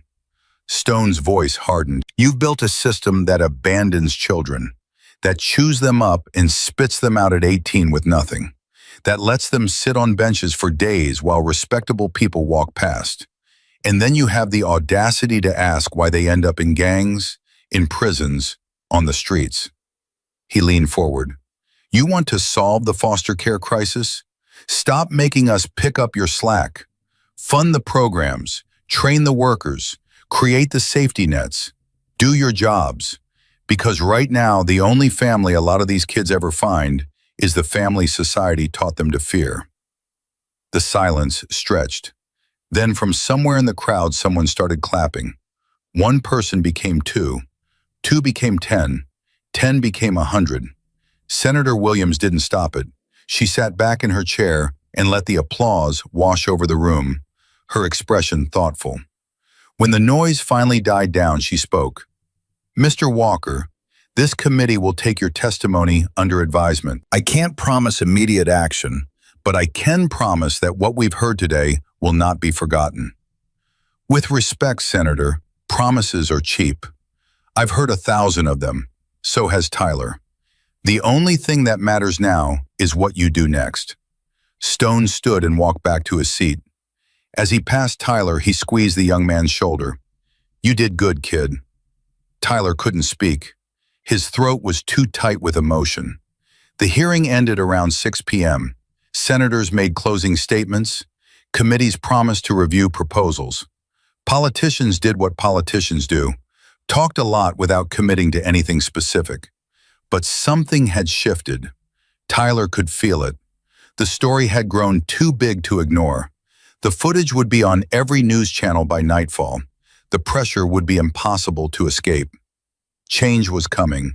Maybe not today, maybe not tomorrow, but it was coming. Outside the Capitol, the crowd had grown even larger. Tyler emerged to find thousands of people chanting his name. Signs everywhere, cameras flashing, reporters shouting questions. And in the center of it all, 500 Hells Angels formed a protective circle, their engines rumbling like a promise. Stone led Tyler through the crowd to where the bikes waited. "What now?" Tyler asked. "Now we go home." "I don't have a home." Stone stopped, turned, looked at Tyler with those ancient gray eyes. "Yeah, you do." He handed Tyler a set of keys. Tyler stared at them, confused. "What are these?" "Keys to my spare room. Been empty for 20 years, ever since I lost my boy to the same system that failed you." Tyler's breath caught.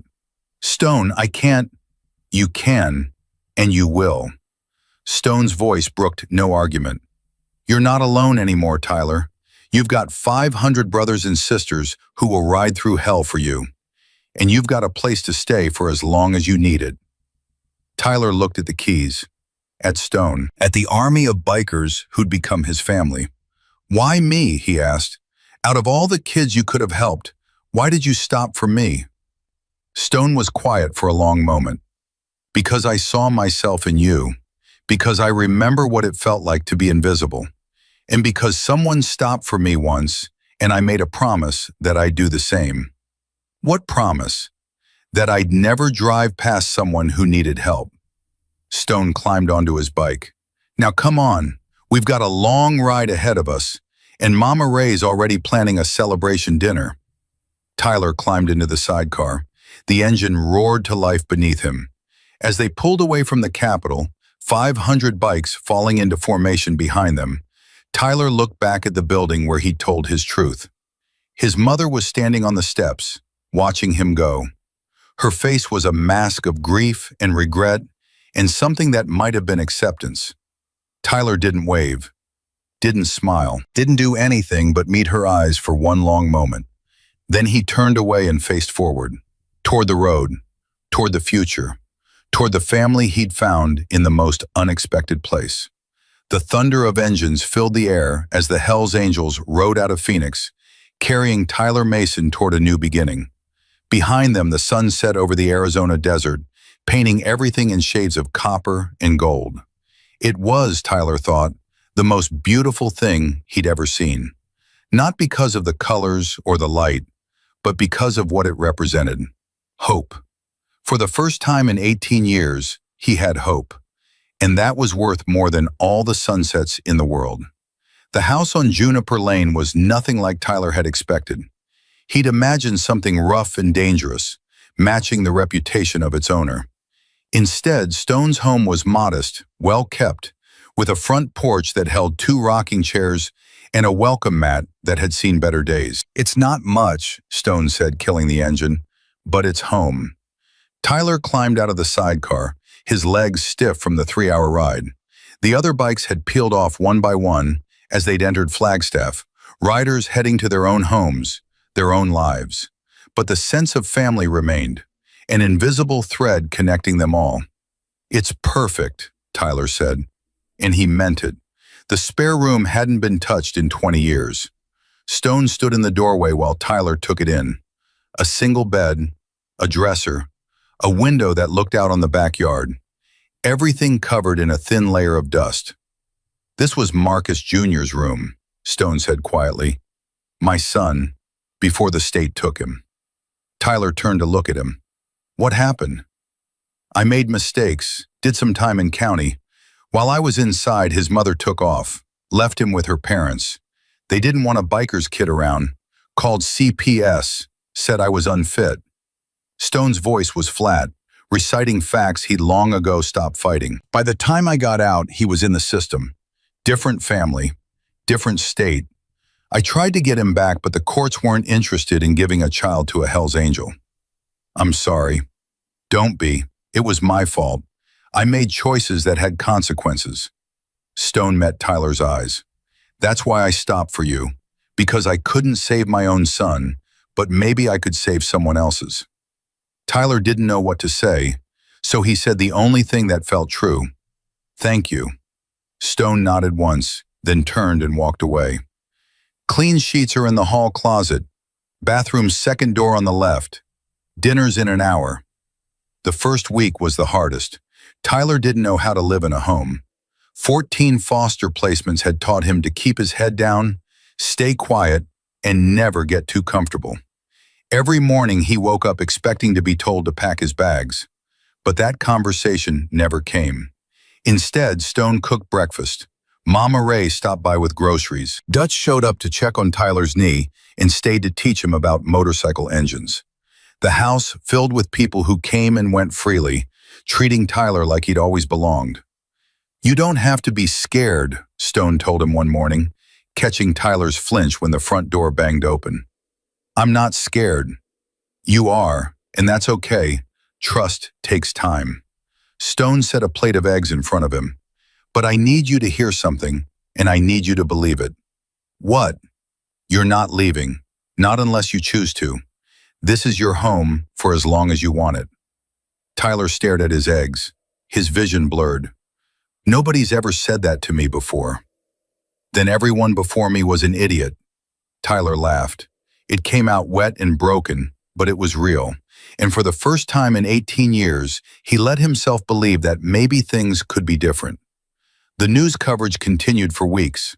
Tyler's testimony had sparked something. The story spread from local news to national, from national to international. People were outraged. Politicians were scrambling. The foster care system was under a microscope. Arizona's governor announced a task force to review aged-out youth policies. The state legislature fast-tracked a bill that would provide transitional housing and support services. Other states started making similar announcements. They were calling it Tyler's Law. How does it feel? A reporter asked Tyler during one of the countless interviews he'd done since the testimony. Knowing that your story is changing things? Tyler thought about it carefully. It feels like it shouldn't have taken this long. It feels like there were thousands of kids before me who went through the same thing, and nobody cared. It feels like I got lucky, not because I deserved help more than they did, but because 500 bikers happened to ride past at the right moment. He paused. So if you're asking whether I'm proud, I don't know. I'm grateful, and I'm angry, and I'm determined to make sure that no other kid has to be lucky. They should just be helped. That's what systems are supposed to do. The reporter nodded, scribbling notes. One last question. What do you say to people who criticize your association with the Hells Angels? Who say you've fallen in with a dangerous crowd? Tyler smiled. It wasn't a pleasant smile. I say that crowd found me when I was starving on a bench. I say that crowd gave me food and shelter and medical care when everyone else walked past. I say that if being helped by dangerous people makes me dangerous, then maybe the world needs to reconsider what dangerous really means. The interview ended. Tyler walked outside to find Stone leaning against his bike, arms crossed. Good answer, Stone said. Learn from the best. 2 months after the parking lot, Tyler enrolled in community college. It wasn't easy. 18 years of disrupted education had left gaps that couldn't be filled overnight. But Stone hired a tutor, a retired teacher named Margaret, who'd been helping club members earn their GEDs for years. And Tyler threw himself into studying with a desperation that surprised even him. Why does this matter so much to you? Margaret asked one evening, watching Tyler struggle through an algebra problem for the third time. Because nobody expected me to finish anything. Tyler erased his work and started over. Every foster parent, every social worker, every teacher I ever had looked at me like I was a lost cause. And maybe I was, but I'm not anymore. You were never a lost cause, Tyler. Tell that to the 14 families who sent me back. Margaret was quiet for a moment. You know what I see when I look at you? She finally said. I see a young man who was dealt the worst possible hand and still showed up, who went through hell and still cares about other people, who could have given up 1,000 times but didn't. She reached across the table and squeezed his hand. That's not a lost cause, Tyler. That's a survivor. Tyler's eyes burned. He blinked hard, refusing to let the tears fall. Now, Margaret said, sliding the algebra workbook back toward him. Let's try that problem one more time. The call came on a Thursday afternoon. Tyler was in the garage with Dutch, learning how to replace brake pads, when Stone appeared in the doorway. His face was grave. Tyler, we need to talk. Something in Stone's voice made Tyler's stomach clench. What's wrong? It's your mother. Tyler set down the wrench, his hands suddenly numb. Is she dead? No, she's in the hospital. Overdose. They're saying she might not make it through the night. The world tilted. Tyler grabbed the workbench to steady himself. He'd spent months trying not to think about Linda, trying to focus on his new life, his new family, his new future. He'd told himself that she'd made her choice, and he'd made his, and that was the end of it. But she was still his mother, and now she was dying. Where? Tucson, about 4 hours south. Tyler looked at Stone, at Dutch, at the life he'd been building, piece by careful piece. I need to see her. I know. Stone pulled out his keys. That's why I'm driving. The ride to Tucson was silent. Tyler sat in the passenger seat of Stone's truck, watching the desert blur past and trying to sort through the chaos in his head. He should hate her. Part of him did hate her, but another part, the part that remembered her before the drugs, the part that still heard her voice singing him to sleep when he was 4 years old, that part was breaking. You okay? Stone asked. No. Want to talk about it? No. Stone nodded and kept driving. They reached the hospital around 9 p.m. Tyler's legs felt like they belonged to someone else as he walked through the automatic doors, past the reception desk, down hallways that all looked the same. Room 412. The number burned itself into his brain. He stopped outside the door, unable to move. You don't have to do this, Stone said quietly. Nobody would blame you for walking away. I would. Tyler took a breath. I would blame me. He pushed open the door. Linda Mason looked nothing like the woman Tyler remembered. She was skeleton thin, her skin pale and papery.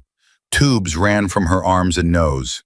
Machines beeped in a rhythm that felt too slow, too fragile. But her eyes were open, and when she saw Tyler, they filled with tears. Baby, she whispered. You came. Tyler walked to the bedside. His legs moved on autopilot, carrying him to a chair he didn't remember sitting down in. Mom, I didn't think you'd come. Tears streamed down Linda's hollow cheeks. After everything I did, after everything I said, I thought you'd hate me forever. I don't hate you. You should. Tyler looked at his mother, really looked at her, and felt something shift in his chest. Not forgiveness exactly. Not yet, but something close. I spent my whole life waiting for you to choose me, he said quietly. Waiting for you to get clean. Waiting for you to be the mother I needed. And you never did. You always chose drugs. Every single time. I know, Linda's voice cracked. I know, and I'm sorry. I'm so sorry, Tyler. Sorry doesn't fix anything. I know that too. They sat in silence. The machines beeped. The fluorescent lights hummed. Somewhere down the hall, a nurse laughed at something. I wanted to be better, Linda finally said. Every time I promised you, I meant it. I really, really meant it. But then the cravings would start, and I'd tell myself just one more time, just to take the edge off, And then she trailed off, shaking her head. There's no excuse. I know there's no excuse. No, there isn't. But I want you to know something. Linda reached out, her hand trembling. Even when I was high, even when I was at my worst, I never stopped loving you, not for 1 second. Tyler stared at her hand, thin, weak, the hand that had once held his when he crossed the street, the hand that had braided his shoelaces when he was too young to do it himself, the hand that had signed away her parental rights without much fight. He took it. I know, Mom. I know you loved me. But love isn't enough. Love doesn't keep people safe. Love doesn't put food on the table or keep a roof over someone's head. Love is just a feeling, and feelings don't mean anything without actions to back them up. Linda nodded, tears flowing freely now. I failed you. I failed you in every way a mother can fail a child, and I don't expect you to forgive me. I don't deserve forgiveness. Maybe not, Tyler squeezed her hand, but I'm tired of carrying anger around. It's too heavy, so I'm going to let it go. Not for you, for me. That sounds like forgiveness. It's not. It's survival. Tyler met her eyes. I want you to get better, Mom. I want you to beat this thing, but I can't make you do it, and I can't keep sacrificing myself hoping you will. So what happens now? Now you focus on getting through tonight, and tomorrow, and the next day, one day at a time, like they taught you in rehab. And if you make it, if you really get clean, maybe we can try again. And if I don't make it? Tyler's throat tightened. He forced the words out anyway. Then at least you'll know I was here, that I didn't let you die alone, that despite everything, your son showed up when it mattered. Linda started crying harder.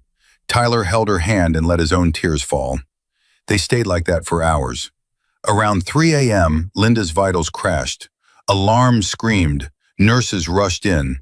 Someone pushed Tyler out of the way, shouting orders he couldn't understand. He stumbled into the hallway and pressed his back against the wall, watching through the window as doctors fought to save his mother's life. Stone appeared beside him. What's happening? I don't know. Her heart or something.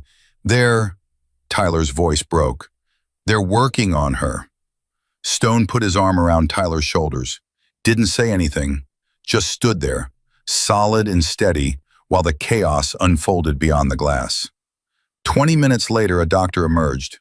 Are you family? I'm her son. The doctor's face was grave. Tyler braced himself for the worst. She's stable, for now, but I won't lie to you, the next 24 hours are critical. Her organs are failing. The damage from years of drug use is extensive. Is she going to die? I don't know. The doctor's voice was gentle but honest. We're doing everything we can, but you should prepare yourself for all possibilities. Tyler nodded. His legs gave out. Stone caught him before he hit the floor. Easy, kid. I've got you. She might die. After everything, after all of this, she might actually die. She might, or she might pull through. Stone guided him to a chair. Either way, you did the right thing. You came. You said what needed to be said. Whatever happens now, you'll be able to live with yourself. Will I? You will, because you're stronger than you know. Tyler leaned against Stone's shoulder and let exhaustion pull him under. When he woke, the sun was streaming through the hospital windows, and a nurse was gently shaking his arm. Mr. Mason, your mother's asking for you. Linda was awake, weak, barely able to speak above a whisper, but awake. Tyler, she smiled when she saw him, and for a moment she looked almost like the mother he remembered. You're still here. I'm still here. I thought I dreamed you. No, I'm real. Linda reached for his hand again. Tyler took it without hesitation. The doctors say I might make it, she said, if I agree to treatment. Real treatment, long term. And I said yes. Tears welled in her eyes. Not because I think I deserve another chance, but because for once in my life, I want to stop breaking my son's heart. Tyler couldn't speak. His throat was too tight. I know you can't trust me, Linda continued. I wouldn't trust me either, but I want to try, really try. Not for you, you were right, I can't make you my reason. For me, because I'm tired of being this person. I'm tired of choosing poison over life. What about when it gets hard? It's always hard, Linda's voice cracked. But maybe this time, when I want to give up, I'll remember sitting in this hospital bed. I'll remember my son holding my hand. And maybe that'll be enough to keep me going one more day. Tyler wiped his eyes. One day at a time. One day at a time. They sat in silence again, but it felt different now. Not the silence of estrangement, but the silence of possibility. I should let you rest, Tyler finally said. Will you come back? When you're ready, when you've done the work. He squeezed her hand one last time. I can't watch you get clean, Mom. I can't sit by your bedside every day hoping this time is different. But when you're ready to show me, really show me, then I'll be here. That's fair. It's the best I can do. Tyler stood. He walked to the door, then turned back. Mom? Yes? I hope you make it. I really do.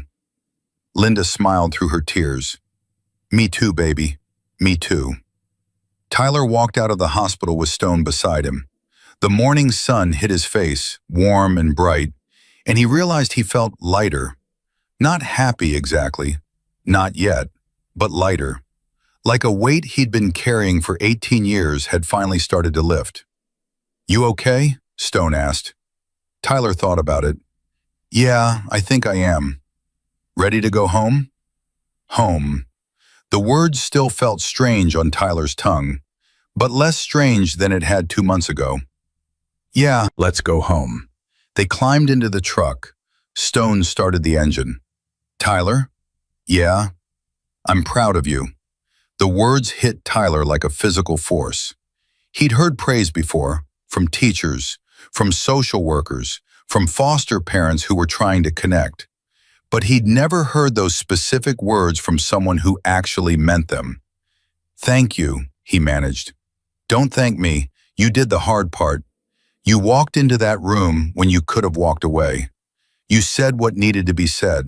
You gave her a chance without sacrificing yourself. Stone pulled out of the parking lot. That's not easy. Most people can't do that. You could. I've had 35 years of practice. Stone smiled slightly. You figured it out at 18. That's pretty impressive. Tyler leaned back in his seat, watching the hospital shrink in the side mirror. His mother was in there, fighting for her life. Maybe she'd win. Maybe she wouldn't. Either way, Tyler had done what he came to do. He'd said goodbye. Not forever, but for now. And for the first time in his life, that felt like enough. The drive back to Flagstaff took 4 hours. Tyler spent most of it sleeping, exhausted from the emotional storm of the night before. When he woke, they were pulling onto Juniper Lane, and the house was lit up like a beacon. What's going on? Tyler asked. Looks like word got out. Tyler climbed out of the truck to find the front yard full of people. Mama Ray, Dutch, Crystal, dozens of Hell's Angels he'd come to know over the past 2 months. They'd gathered in silence, watching him approach. Mama Ray stepped forward first. She didn't say anything, just wrapped him in a hug so fierce it nearly knocked him over. We heard about your mama, she murmured. We're here, whatever you need. Tyler hugged her back, feeling the tears he'd been holding start to fall. I don't know what I need. That's okay. We'll figure it out together. One by one, the others came forward. Handshakes, hugs, words of support. Tyler accepted them all, overwhelmed by the simple fact that these people cared. These outlaws, these criminals, these supposed monsters, they cared about him. Stone stood back, watching. When the crowd finally dispersed, he walked over and put his hand on Tyler's shoulder. Welcome home, son. Tyler looked at the house, at the people who'd become his family, at the life he was building from the ashes of the one he'd lost. Yeah, he said quietly, home. 6 months passed like water through open fingers. Tyler marked time differently now, not by foster placements or broken promises, but by small victories.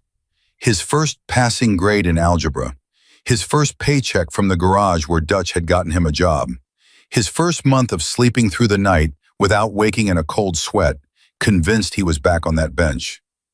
The house on Juniper Lane had become home in ways Tyler still couldn't fully articulate. Stone's gruff morning greetings, Mama Ray's Sunday dinners that drew dozens of club members, the steady rhythm of engines being tuned in the garage, a mechanical heartbeat that Tyler had learned to find comforting. "You're getting good at this," Dutch said one afternoon, watching Tyler reassemble a carburetor with hands that no longer trembled. "I had a good teacher." "Flattery won't get you a raise." "Wasn't expecting one." Dutch laughed, the sound rough and genuine. Tyler had learned that Dutch rarely laughed, which made each instance feel like a small gift. "Stone wants to see you tonight, after dinner." Tyler looked up. "About what?" "Didn't say, just said it was important." A familiar anxiety stirred in Tyler's chest. Important conversations had never been good news in his experience. Important conversations meant moving to a new placement. Important conversations meant another family had decided he was too much trouble. "Hey," Dutch's voice cut through his spiral. "Whatever it is, it's not bad. Stone doesn't do bad news at dinner. He does bad news in the morning, so you've got all day to process it." That's weirdly specific. 30 years of observation. Dutch clapped him on the shoulder. "Relax, kid. You're not going anywhere." Tyler wanted to believe him. 6 months ago, he would have laughed at the idea. Now he was starting to think maybe, just maybe, he could. Dinner was Mama Ray's famous pot roast. The dining room table was crowded as always, bodies pressed together on benches, elbows knocking, voices overlapping in a cacophony of stories and arguments and laughter. Tyler had a spot now, third from the end, between Dutch and a woman named Rose who'd been riding with the club for 40 years. "Pass the potatoes, kid." Tyler passed them. Someone told a joke. Someone else groaned. Mama Ray threatened to withhold dessert if people didn't stop complaining about her gravy. It was chaos. It was loud. It was everything Tyler had never known he wanted. After the plates were cleared and the crowd began to disperse, Stone caught Tyler's eye and nodded toward the back porch. Tyler's stomach tightened, but he followed. The night air was cool. Stone leaned against the railing, looking out at the darkness. "Sit down, Tyler." Tyler sat in one of the weathered chairs. His knee had healed well enough that he barely noticed it anymore, but he rubbed it absently, a habit he hadn't been able to break. "You've been here 6 months, Stone said without turning around. "Yeah. How's it feel?" Tyler considered the question carefully. Stone wasn't one for small talk. Whatever this was, it mattered. "Feels like I keep waiting for the other shoe to drop. Like any day now, someone's going to tell me it was all a mistake and I have to leave." Stone turned to face him. "And if I told you that wasn't going to happen?" "I'd want to believe you, but you wouldn't." "I'd try." Stone was quiet for a long moment. Then he reached into his jacket and pulled out an envelope, which he handed to Tyler. "What's this?" "Open it." Tyler's hands trembled slightly as he tore the seal. Inside was a single sheet of paper, covered in legal language he didn't fully understand. But certain words jumped out at him. "Petition for adult adoption." His breath caught. "I talked to Crystal," Stone said. "Turns out even though you're 18, Arizona allows adult adoptions. All it requires is consent from both parties and a judge's approval." Tyler stared at the paper, the words blurred. "You want to adopt me?" "I want to make official what's already true." Stone's voice was rough. "Your family, Tyler. Have been since the day we pulled into that parking lot. This is just paperwork." "But why?" The question came out broken. "I'm nobody. I'm just some kid you found on a bench." "You're not nobody." Stone crossed the porch and crouched in front of Tyler's chair, forcing eye contact. "You're the bravest person I've ever met. You survived 18 years of hell and came out the other side with your heart intact. You testified in front of politicians. You changed laws. You faced your mother when most people would have run. He put his hand on Tyler's shoulder. I couldn't save my own son. I live with that guilt every day. But I can do this. I can give you what I couldn't give him. A name, a family, a place to belong, if you'll let me. Tyler's vision swam. He'd spent his whole life wanting someone to choose him, to look at all his broken pieces and say, I want you anyway. And now someone was. Yes, he whispered. Yes, I'll let you. Stone pulled him into a hug. Tyler clung to him, 18 years of loneliness pouring out in silent tears against the leather of Stone's vest. Welcome to the family, son. The words sounded like home. The adoption hearing was scheduled for 3 months later. Tyler spent the intervening weeks in a state of anxious hope. Every day he expected something to go wrong. The judge would deny the petition. Some bureaucratic obstacle would appear. His mother would contest it. But Linda Mason didn't contest anything. She was 7 months sober now, living in a long-term treatment facility in Tucson. Tyler visited once a month, not because he'd forgiven her, but because he'd meant what he said in the hospital. He was giving her a chance to prove herself. Their conversations were awkward, stilted. Two strangers trying to find common ground across a chasm of pain. I heard about the adoption, Linda said during his 6th visit. Tyler tensed. Are you going to fight it? No. Linda's voice was quiet but steady. I lost the right to be your mother a long time ago. If this man wants to give you what I couldn't, she paused, swallowing hard, then I'm grateful. You deserve to be happy, Tyler. You deserve a family that shows up. You're still my mother. I gave birth to you, but that's not the same thing. Linda met his eyes. A mother is someone who's there, who protects you, who puts you first. I never did any of those things. So no, Tyler, I'm not going to fight this. I'm going to let you go. Tyler didn't know what to say. He'd prepared himself for anger, for manipulation, for another round of broken promises. He hadn't prepared for acceptance. Thank you, he finally managed. Don't thank me, just be happy. Linda smiled, and for a moment, she looked almost peaceful. That's all I want for you now, happiness. Tyler left the facility that day feeling lighter than he had in years.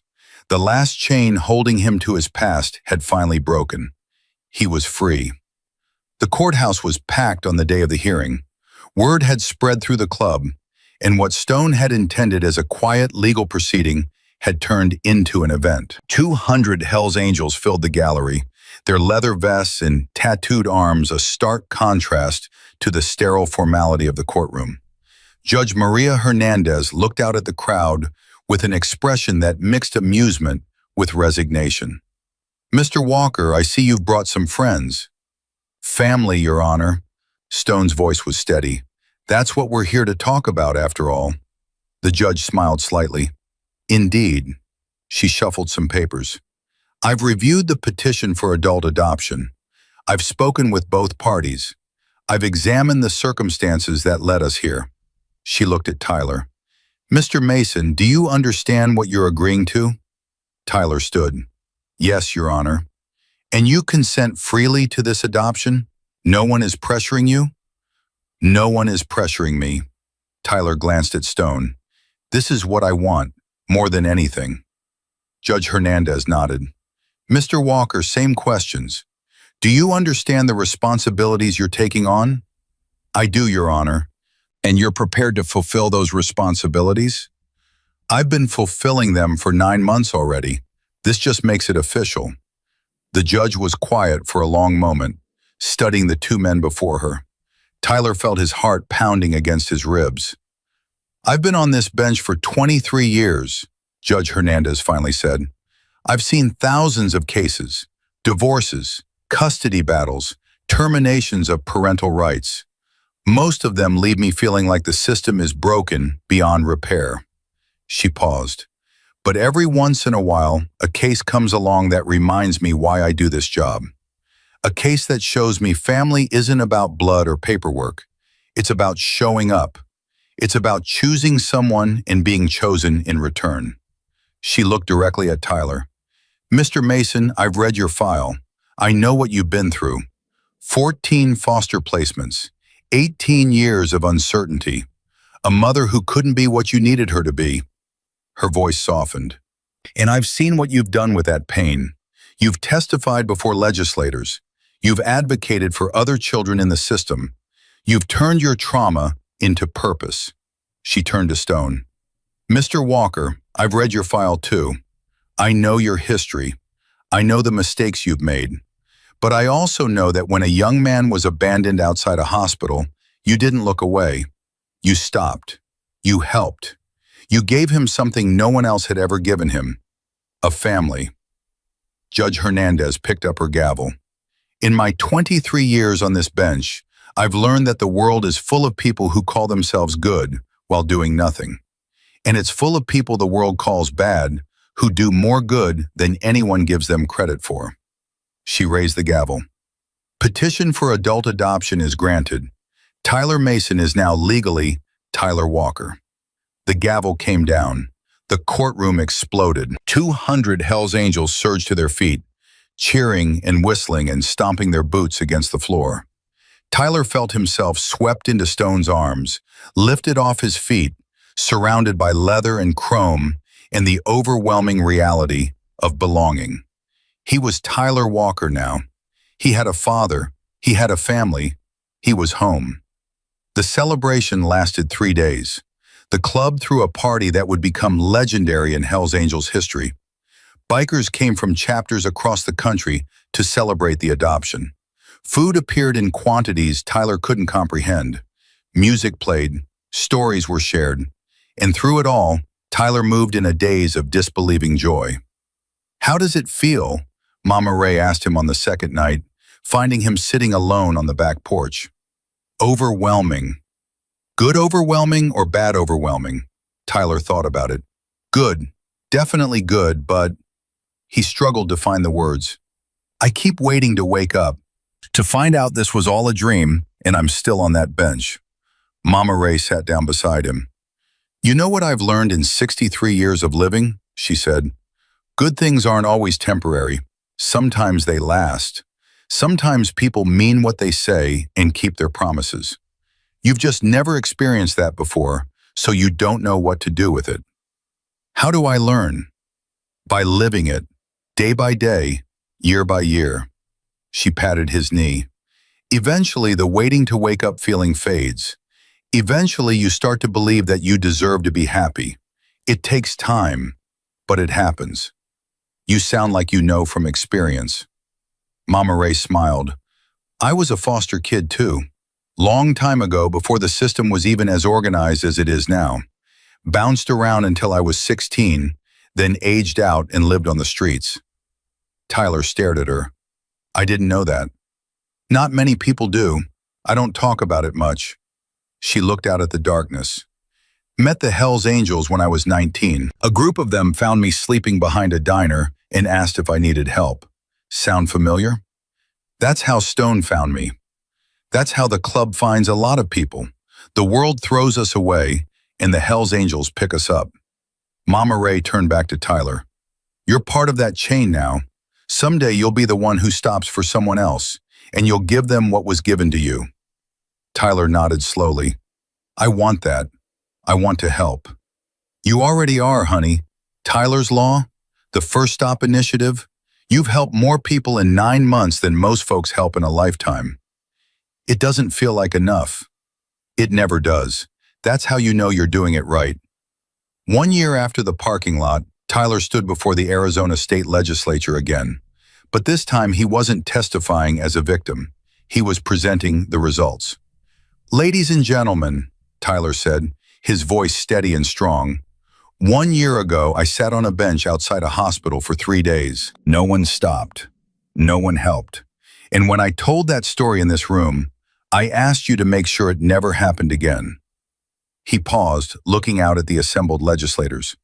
You listened. Tyler's Law has provided transitional housing to over 3,000 aged-out foster youth in Arizona. Job training programs have helped 800 young people find employment. Mental health services have reached 1,500 kids who otherwise would have had nowhere to turn. Tyler pulled out a piece of paper. But I'm not here to just give you numbers. I'm here to give you a name. Her name is Jessica Reyes. She aged out of foster care 6 months ago. Under the old system, she would have ended up on the streets. But because of Tyler's Law, she got housing. She got support. She got a chance. He looked directly at the cameras. Jessica is currently enrolled in community college, studying to become a social worker. She wants to help kids like her, kids like me, and she's going to do it because you, all of you, decided that invisible children deserve to be seen. Applause rippled through the chamber. Tyler waited for it to subside. But we're not done. 3,000 kids is a start, but there are tens of thousands more across this country who are falling through the cracks. We need Tyler's Law to go national. We need every state to commit to supporting aged-out foster youth. We need to stop pretending that 18-year-olds with no family, no resources, and no support are somehow adults who can figure it out on their own. His voice rose. Because they can't. I couldn't. And if 500 Hell's Angels hadn't ridden into that parking lot, I'd probably be dead by now. That's not hyperbole. That's statistics. Former foster youth are disproportionately represented among the homeless, the incarcerated, and the dead. Tyler stepped away from the podium and walked to the edge of the stage. So here's my challenge to you, to all of you. Stop looking away. Stop deciding that broken kids aren't your problem. Stop waiting for someone else to fix what's right in front of you. He pointed to the gallery where Stone sat among 50 other Hell's Angels who'd made the trip to Phoenix. Those people up there, society calls them outlaws, criminals, monsters. But they stopped when no one else would. They cared when no one else did. They proved that humanity isn't dead. It's just hiding in places respectable people are afraid to look. Tyler turned back to the legislators. Be the people who stop. Be the people who care. Be the family that every kid in foster care deserves, but so few ever find.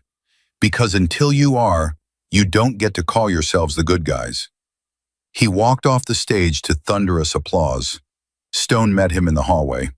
That was one hell of a speech. Tyler shook his head. I just told the truth. Sometimes that's the hardest thing to do. Stone pulled him into a hug. I'm proud of you, son. The words still sent a jolt through Tyler's chest. Son. He had a father now. A real one. One who showed up. Thanks, Dad. Stone's arms tightened around him. Neither of them said anything else. They didn't need to. The ride back to Flagstaff took 3 hours. Tyler rode his own bike now, a restored 1975 Harley Shovelhead that he and Dutch had rebuilt together over 6 months of weekends. The machine roared beneath him, and he understood finally why Stone loved riding so much. It was freedom, pure and simple. The open road ahead and nothing but possibility. They passed Veterans Memorial Hospital around 4 p.m. Tyler didn't even glance at the bench where everything had started. That part of his life was over. He wasn't that abandoned kid anymore. But then Dutch's voice crackled through his helmet radio. Tyler, 2 o'clock, hospital entrance. Tyler looked. A girl sat on the curb outside the emergency room. Maybe 17, thin, hollow-eyed, a backpack beside her. She was staring at the parking lot with an expression Tyler recognized instantly. The look of someone waiting for help that wasn't coming. Stone's voice came through the radio. Tyler, it's your call. Tyler didn't hesitate. He pulled his bike out of formation and crossed the parking lot, stopping a few feet from where the girl sat. He killed the engine. The sudden silence was deafening. The girl looked up. Fear and hope warred in her eyes. Tyler dismounted and walked toward her slowly, hands visible, posture non-threatening. He stopped a few feet away and crouched down to her level. Hey, You got somewhere to be? The girl's lip trembled. No. How long you been waiting? Since yesterday. Tyler nodded. Behind him, he heard the rumble of 50 engines cutting to silence as the rest of the club pulled into the parking lot. That's long enough. He held out his hand. I'm Tyler. What's your name? Sarah. The girl's voice cracked. Sarah Mitchell. Well, Sarah Mitchell, here's what's going to happen. We're going to get you something to eat. We're going to find you somewhere safe to sleep. And then we're going to figure out what comes next. Together. Sarah stared at his hand, at the Hell's Angels vest he wore, at the 50 bikers now surrounding them. Why are you helping me? Tyler smiled. It was the same question he'd asked Stone a year ago. Because someone helped me once, and they taught me that the only way to repay that kind of kindness is to pass it on. Sarah took his hand. Tyler helped her to her feet and led her toward the group. Mama Ray was already pulling out food. Dutch was on the phone with Crystal. Stone watched from his bike, his face unreadable. You did good, son, Stone said quietly as Tyler passed. I had a good teacher. Stone smiled. It transformed his weathered face into something almost gentle. Yeah, you did. The sun began its descent toward the mountains, painting everything in shades of copper and gold. Tyler stood in the middle of the parking lot, surrounded by his family, watching Sarah eat her first real meal in days. 1 year ago, he'd been that girl, invisible, abandoned, waiting for someone to care. Now he was the one who stopped. And that, Tyler realized, was the real miracle. Not that he'd been saved, though that mattered. Not that he'd found a family, though that mattered too. The real miracle was that his pain had become purpose. His trauma had become transformation. His story had become a bridge for others to cross. The Hells Angels called their outreach program the First Stop Initiative.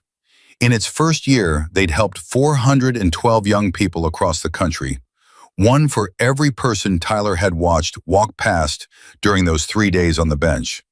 412 second chances. 412 kids who'd learned that someone cared. And it was just the beginning. Tyler looked at Sarah, saw himself in her frightened eyes, and made a silent promise. He would never stop stopping. He would never look away. He would spend the rest of his life proving that the people the world feared most were sometimes the only ones brave enough to care. Because that was the lesson of the parking lot. That was the truth 500 Hells Angels had taught him. Family isn't blood. Family is choice. Home isn't a place. Home is the people who refuse to let you be invisible. And sometimes, just sometimes, the monsters turn out to be angels in disguise. Tyler Walker, no longer Mason, no longer alone, no longer invisible, threw his arm around Sarah's shoulders and guided her toward the warmth of his family. Behind them, 50 engines roared to life. The thunder continued, and somewhere, in parking lots and bus stations and hospital benches across America, invisible children looked up at the sound and dared to hope.